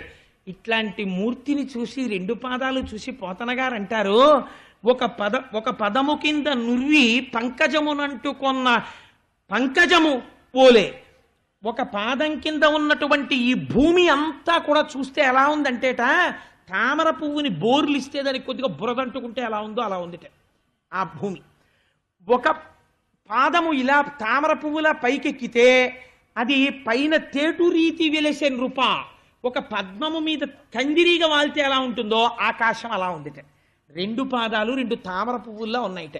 భూమి బురదలా ఉంది, ఆకాశం తేనెటీగలా ఉంది. అలా 2 పాదాలతో ఉంటే ఇలా పెరిగిపోతున్న వామనమూర్తిని ఇక్కడ దర్శనం చెయ్యాలి కదా. మరి ఇక్కడ దర్శనం చెయ్యడం కోసమని పోతన గారు చేసిన ప్రయోగం అనితర సామాన్యమైన ప్రయోగం ఒకటి చేశారు. ఒక రైలు చాలా వేగంగా వెళ్ళిపోతోంది అనుకోండి, ఎంత వేగంగా వెళుతోంది అని అడిగారు అనుకోండి. ఇంకొక వేగంగా వెళ్ళిపోతున్న రైలు ఇలా వెళ్ళిపోతోంది అనుకోండి, ఏది వేగంగా వెళుతోంది చెప్పలేం. కానీ ఒక రైలు ఆగిపోయింది అనుకోండి, రెండో రైలు వెళ్ళిపోతోంది అనుకోండి, ఆగిపోయిన రైలుతో పోల్చి వెళ్ళిపోతున్న రైలు యొక్క వేగాన్ని చెప్పచ్చు. మనం చిన్నప్పుడు కాలము వేగము లెక్కలు చేశాం కూడా. అందుకని ఇప్పుడు పోతన గారు అన్నారు, రవిబింబంబుపమింప పత్రమగు ఛత్రమై శిరోరత్నమై శ్రవణాలంకృతయై గళాభరణమై సవర్ణ కేయూరమై చివిమత్ కంకణమై కటిస్థల ముదంచద్ఘంటయై నూపుర ప్రవరంబై పదపీఠమై వటుటుదా బ్రహ్మాండమున్ నిండుచోన్. మొట్టమొదట వామనమూర్తి ఇలా పెరగడం మొదలు పెట్టగానే సూర్యబింబం ఆకాశంలోది రవిబింబంబుపమింప పత్రమగు ఛత్రమై, సూర్యుడు గుండ్రంగా ఉంటాడు, అన్ని గుండ్రంగా ఉన్నవే చూపిస్తారు. మొట్టమొదట ఆయన తల మీద గొడుగులో ఉందిటే, ఆ తర్వాత ఆయన తలది దాటి వెళ్ళిపోయింది. వెళ్ళిపోతే రవిబింబంబుపమింప పత్రమగు ఛత్రమై శిరోరత్నమై, తల దగ్గరికి వచ్చిందిట, తల మీద పెట్టుకున్న రత్నంలా మెరిసిందిట. గళాభరణమై ఇంకొంచెం పైకి వెళ్ళిందిట, కంఠంలో పెట్టుకున్నటువంటి ఆభరణం అయిపోయిందిట. చెవులకు పెట్టుకున్నటువంటి మకర కుండలంలా ఉందిట. ఇంకా కొంచెం స్వామి సూర్యుడిని దాటి పైకి వెళ్ళిపోయారట. వెళ్ళిపోయేటప్పటికీ ఉదంచద్ఘంటయై, నడుముకు పెట్టుకున్నటువంటి వడ్డాణానికి ఉన్న చిన్న గంటలా గుండ్రంగా అయిపోయిందిట. ఇంకా దాటారట, ఆయన పాదములకు పెట్టుకున్న అందెలా అయిపోయిందిట. ఇంకా దాటారట, ఆయన పాదాలు కింద వేసుకున్న గుండ్రపీటలా అయిపోయిందిట. అంటే ఇప్పుడు ఒక సూర్యబింబం గొడుగులా మొదలుపెట్టి రవిబింబంబుపమింప పత్రమగు ఛత్రమై శిరోరత్నమై శ్రవణాలంకృతయై గళాభరణమై సవర్ణ కేయూరమై చివిమత్ కంకణమై కటిస్థల ముదంచద్ఘంటయై నూపుర ప్రవరంబై పదపీఠమై వటుడుదా బ్రహ్మాండమున్ నిండుచోన్. బ్రహ్మాండములంతా నిండిపోయిన వామనమూర్తికి సూర్యుడు ఇలా మారిపోయాట. అలా నిండిపోయాడు లోకమంతా.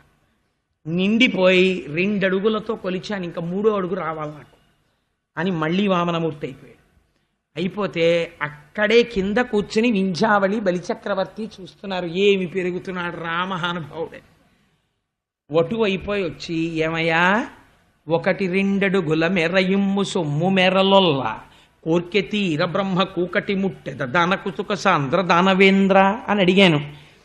3 అడుగులు ఇస్తానని ప్రమాణం చేశావు, 1-2 అడుగుల 2 అడుగులు కొలుచుకున్నా, ఇంకో అడుగు ఏదని అడిగాడు. ఆయన అన్నాడు, బలిచక్రవర్తి సూనృతంబుకా నినుడువదు నా జింహ బొంకజాల నాకు బొంకు లేదు, నీ తృతీయ పదము నిజమునా శిరమున నెలవు చేసి పెట్టు నిర్మలాత్మ. ఎంత గొప్ప మాట అండి నిజంగా బలిచక్రవర్తిది.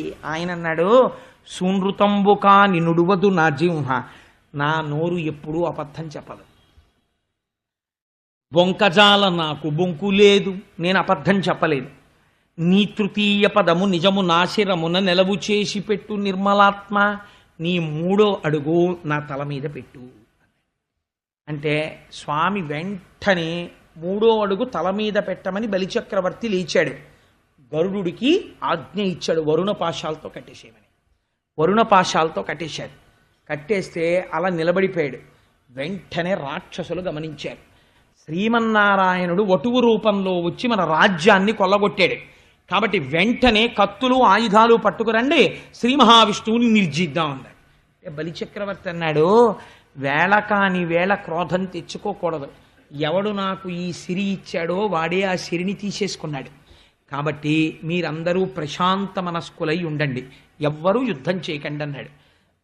వాళ్ళని ఏమైనా చేస్తాడేమోనని భయపడి ఈ రాక్షసులందరూ రసాతలానికి పారిపోయారు, పాతాళలోకానికి. వింధ్యావళి వెళ్ళి శ్రీమన్నారాయణుడి పాదముల మీద పడి ఏడ్చింది. స్వామి, నా భర్తకి వచ్చిన వాడెవరో తెలుసు, రాజ్యము పోతుందని తెలుసు, తెలిసి కూడా దానం చేశాడు. దానం చేస్తే నువ్వు వరుణ పాశాలతో కట్టి నించోపెట్టావు నా భర్తని. ఏ పాపం చేశాడని ఇలా కట్టి నిలబెట్టావు? నాకు జవాబు చెప్పు. నీకు అనాథరక్షకుడని పేరు, నీ సన్నిధానంలో నేను అనాథనవడమా? నువ్వు రక్షకుడవి, నాకు భర్తృ భిక్ష పెట్టు, నా 5వ తనం నిలబెట్టు, నా భర్త జోలికి నువ్వు వెళ్ళవద్దు అని ప్రార్థన చేసింది. ఆశ్చర్యం ఏమిటో తెలుసా అండి? చతుర్ముఖ బ్రహ్మగారు వచ్చి ప్రార్థన చేశాడు. బాహులు పదములు కట్టిన, బాహువులు కట్టేశాడు, పాదాలు కట్టేశాడు. శ్రీహరి కృప కాక ఏమని నిలిచిన బలిని చూచి హాహారవ మొసగే దశ దిగంతములందున్.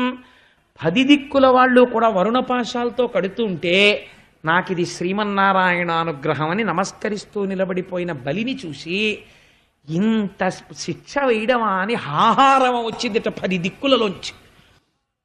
ఒక్కళ్ళు ప్రార్థన చేస్తున్నారు. బ్రహ్మగారు వచ్చి అన్నారు, ఇటువంటి భక్తుణ్ణి నేను ఇతపూర్వం చూడలేదు.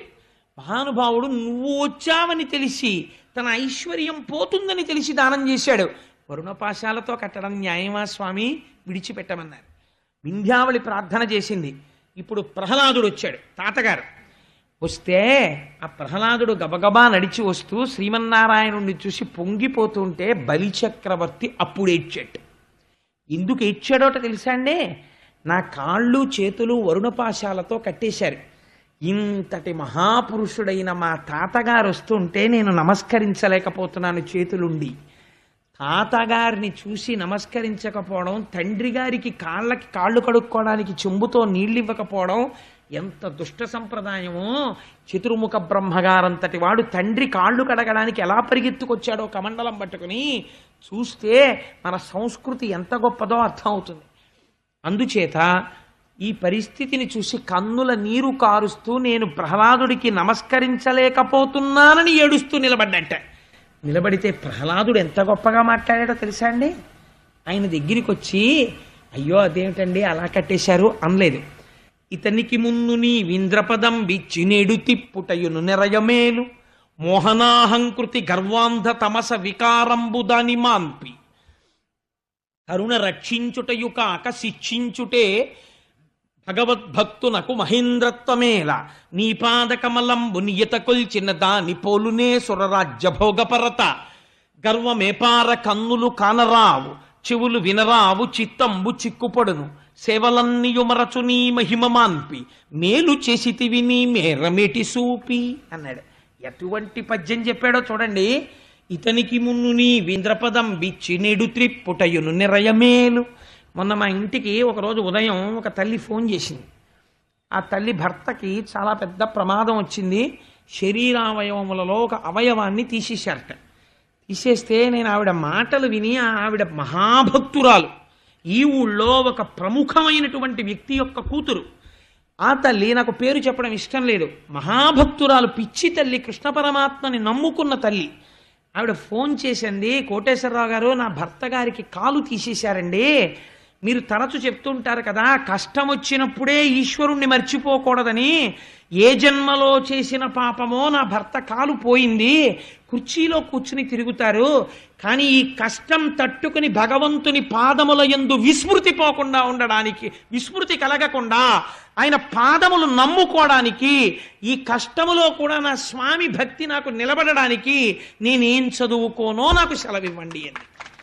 అమ్మా ఎన్ని మెట్లు పైకెక్కిపోయావమ్మా, నోటితో చెప్పాను నేను, అనుష్ఠానంలోకి తెచ్చుకున్నావు నువ్వు అని మనసులో ఆ తల్లి పాదాలకి నేను నమస్కరించాను. అమ్మ భీష్మస్తుతి చదువుకోండి అని సలహా ఇచ్చాను. ఒక్కొక్కరు విన్నవాళ్ళల్లా ఉంటారు, కానీ ఎంత ఎదిగిపోతారో. అందుకని ఒక్కొక్క నాడు చెప్పినవాడు గొప్ప అనుకుంటారు, విన్నవాళ్లలో ఎంతమంది మహాత్ములు ఉన్నారో మనకి తెలియదు. అందుకే నేను ఎప్పుడైనా ఏదైనా ఉపమానం చెప్పవలసి వస్తే నాకు చాలా భయం. సభ మీద పెట్టను, నా మీద పెట్టుకుంటాను. అది హీనోపమానమైనా నా మీద పెట్టుకుంటాను తప్ప వేరొకరి మీద పెట్టి ఎప్పుడూ చెప్పను. ఏమో ఎంతటి మహాపురుషులు ఉన్నారో సభలో, ఎవరు విని రోజు రోజుకి మెట్లెక్కుతున్నారో నాకేం తెలుసు. నేను దిగజారిపోతూ ఉండొచ్చు, వాళ్ళు ఎక్కిపోతూ ఉండొచ్చు. ఈశ్వరానుగ్రహం వల్ల నేను అలా దిగజారకూడదని కోరుకుంటున్నాను. కాబట్టి ఎంత గొప్ప మాట చెప్తున్నాడో చూడండి. ప్రహ్లాదుడు తన మనవణ్ణి కట్టేశాడు. ఆయన అన్నాడు, ఇతనికి మున్ను నీ వింద్రపదం బిచ్చినేడు తిప్పుటయును నెరయమేను. పూర్వం ఇతనికి ఇంద్ర పదవి నీ వల్లే వచ్చింది, నీ అనుగ్రహం లేకపోతే ఎలా వస్తుంది ఇంద్ర పదవి?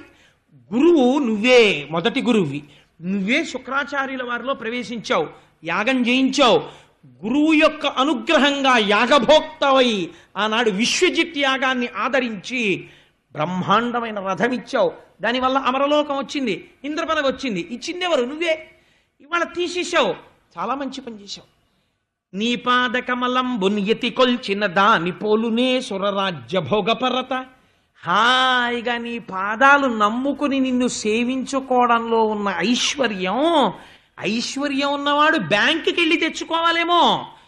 భగవంతుణ్ణి నమ్ముకున్నవాడు కోరికున్నంత మాత్రాన ఎవరో ఒకరి రూపంలో వచ్చేస్తుందంటే.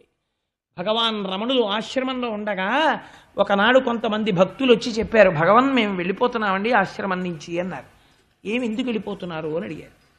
ఆశ్రమంలో ఏమి లేవండి, అన్నీ నిండుకున్నాయి, ఇంకా తప్పు కదా, ఏమీ లేనప్పుడు మేము ఎందుకు ఇక్కడ, అందుకని కొన్నాళ్ళు బాగా తగ్గిపోయే పదార్థాలు మేము వెళ్ళిపోతున్నాం అన్నారు. రమణులు ఎప్పుడు అది రమణుల ఆశ్రమం అంటే ఒప్పుకునేవారు కాదు. నాకేం లేవు, నాకున్నది ఈ మట్టి కమండలం ఒక్కటే అనేవారు.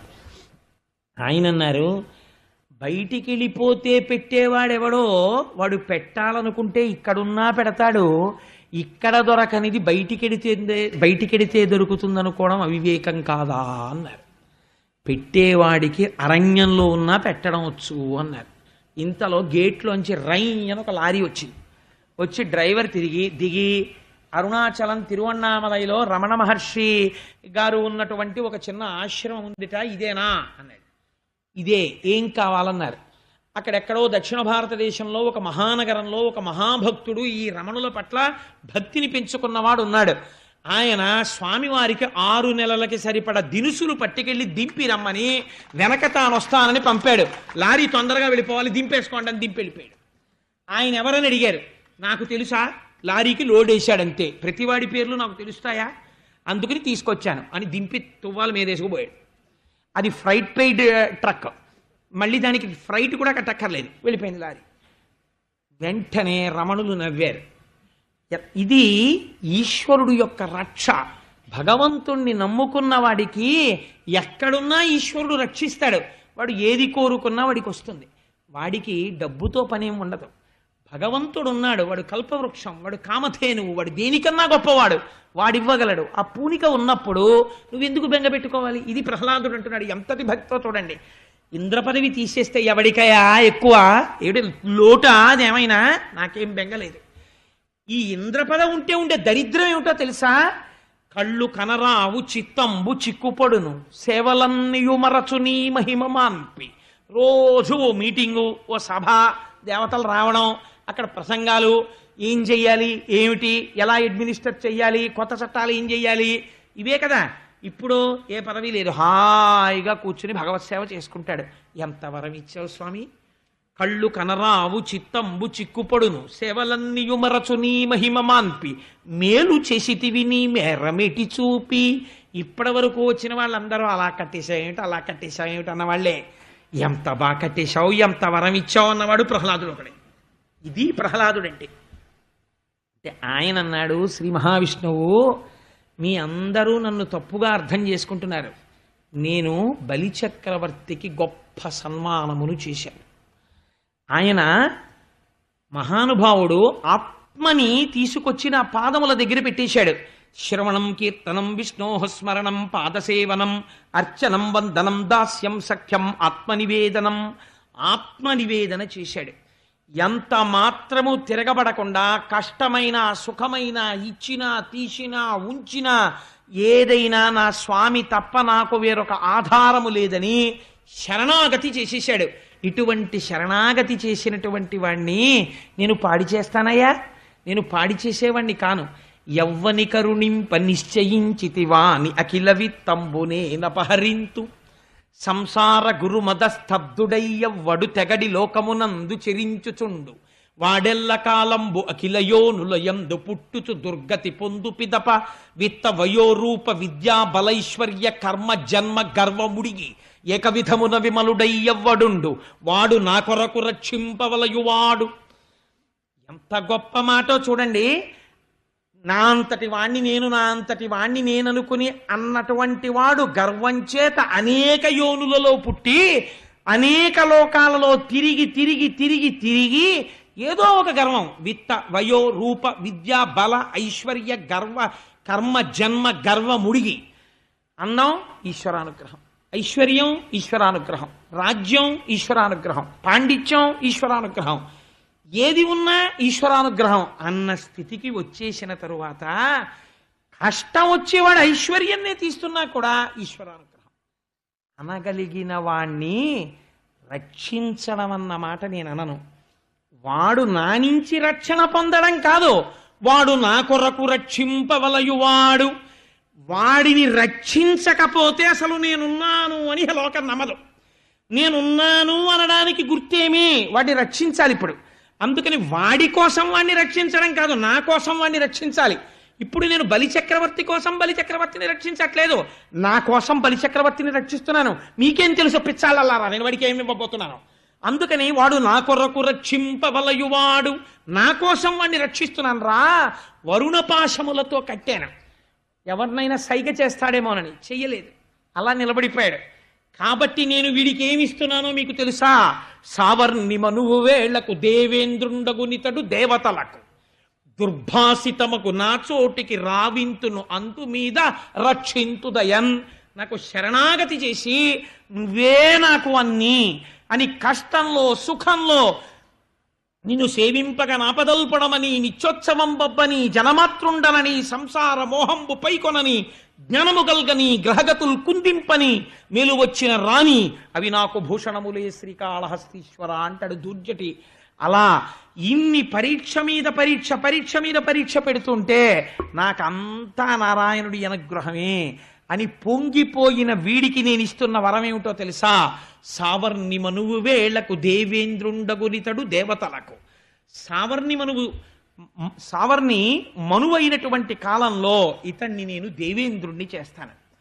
ఆ తరువాత ఎవ్వరూ రానటువంటి ప్రదేశము, ఎవ్వరూ దర్శించని ప్రదేశము, కేవలం నిలబడి ప్రార్థన చేస్తే నా అశరీరవాణి వినపడుతుంది తప్ప నేను ఉన్న మూలమైన చోటుని ఎవరు చూడరో అటువంటి చోటుకి వీడిని రప్పించుకుంటాను, నాలో కలిపేసుకుంటాను.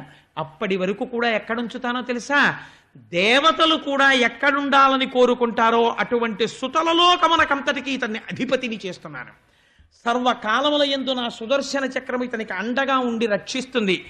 10 దిక్కులను పరిపాలించేటటువంటి దిక్పాలకులు ఎవరూ కూడా బలిచక్రవర్తి జోలికి వెళ్ళడానికి వీలు లేదు. నా శాసనం ఇది, వామన శాసనం. అటువంటి వాడై ఆ సుతలలోకంలో రోగాలు కాని ఆకలి కాని దప్పిక కాని ఏమీ ఉండవు.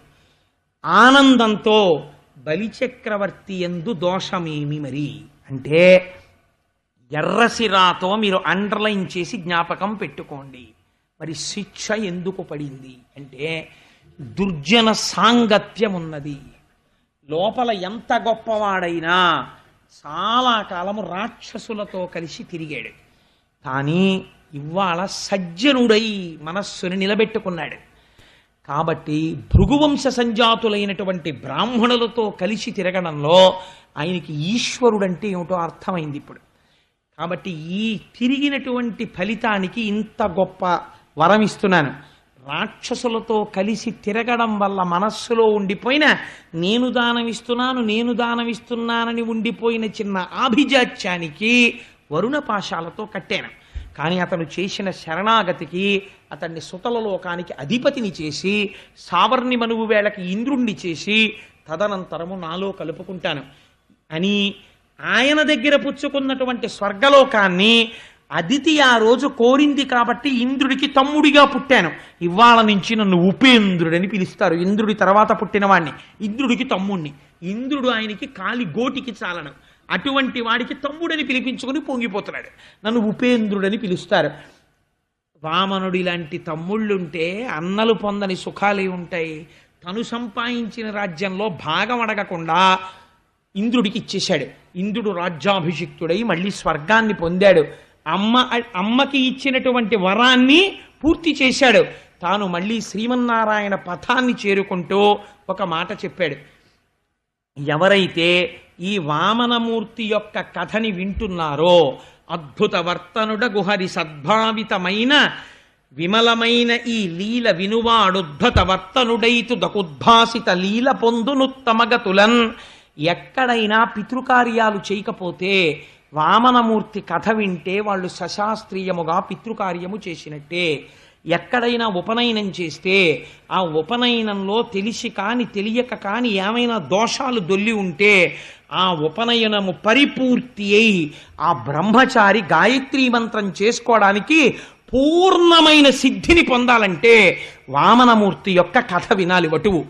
అది తర్వాత ఎవరు ఈ వామనమూర్తి కథ వింటున్నారో అటువంటి వారి పాపములను దహించి ఊర్ధ్వలోకముల యందు నివాసమునిస్తాను, వారికి లక్ష్మీ కటాక్షము కలుగుతుంది, వాళ్లకున్న దుర్నిమిత్తములన్నీ పోతాయని సాక్షాత్తుగా భగవానుడే ఫలస్థుతిని చెప్పినటువంటి పరమ ప్రఖ్యాతమైనటువంటి ఈ ఆఖ్యానాన్ని ఇవాల్టి రోజున మనం చెప్పుకోగలగడం భగవంతుని యొక్క నిర్హేతుక కృపాకటాక్ష వీక్షణముగా భావిస్తూ రేపటి రోజున మనం నవమ స్కంధంలోకి ప్రవేశించి మరొక అద్భుతమైనటువంటి ఘట్టాన్ని, ఎన్నో తెలుసుకోవలసినటువంటి మెలికలు ఉన్నటువంటి ఘట్టాన్ని పేరు చెప్పకుండా దాస్తూ రేపటి రోజున ఆవిష్కరిస్తారు. మంగళాశాసనపరై మదాచార్య పురోగమై సర్వైశ్చ పూర్వైరాచార్యై సత్కృతాయాస్తు మంగళం.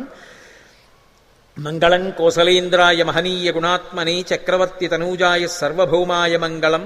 ఉమాకాంతాయ కాంతాయ కామితార్థప్రదాయినే శ్రీగిరీశాయ దేవాయ మలినాథాయ మంగళం. సర్వం శ్రీ ఉమామహేశ్వర పరబ్రహ్మార్పణమస్తు. స్వస్తి.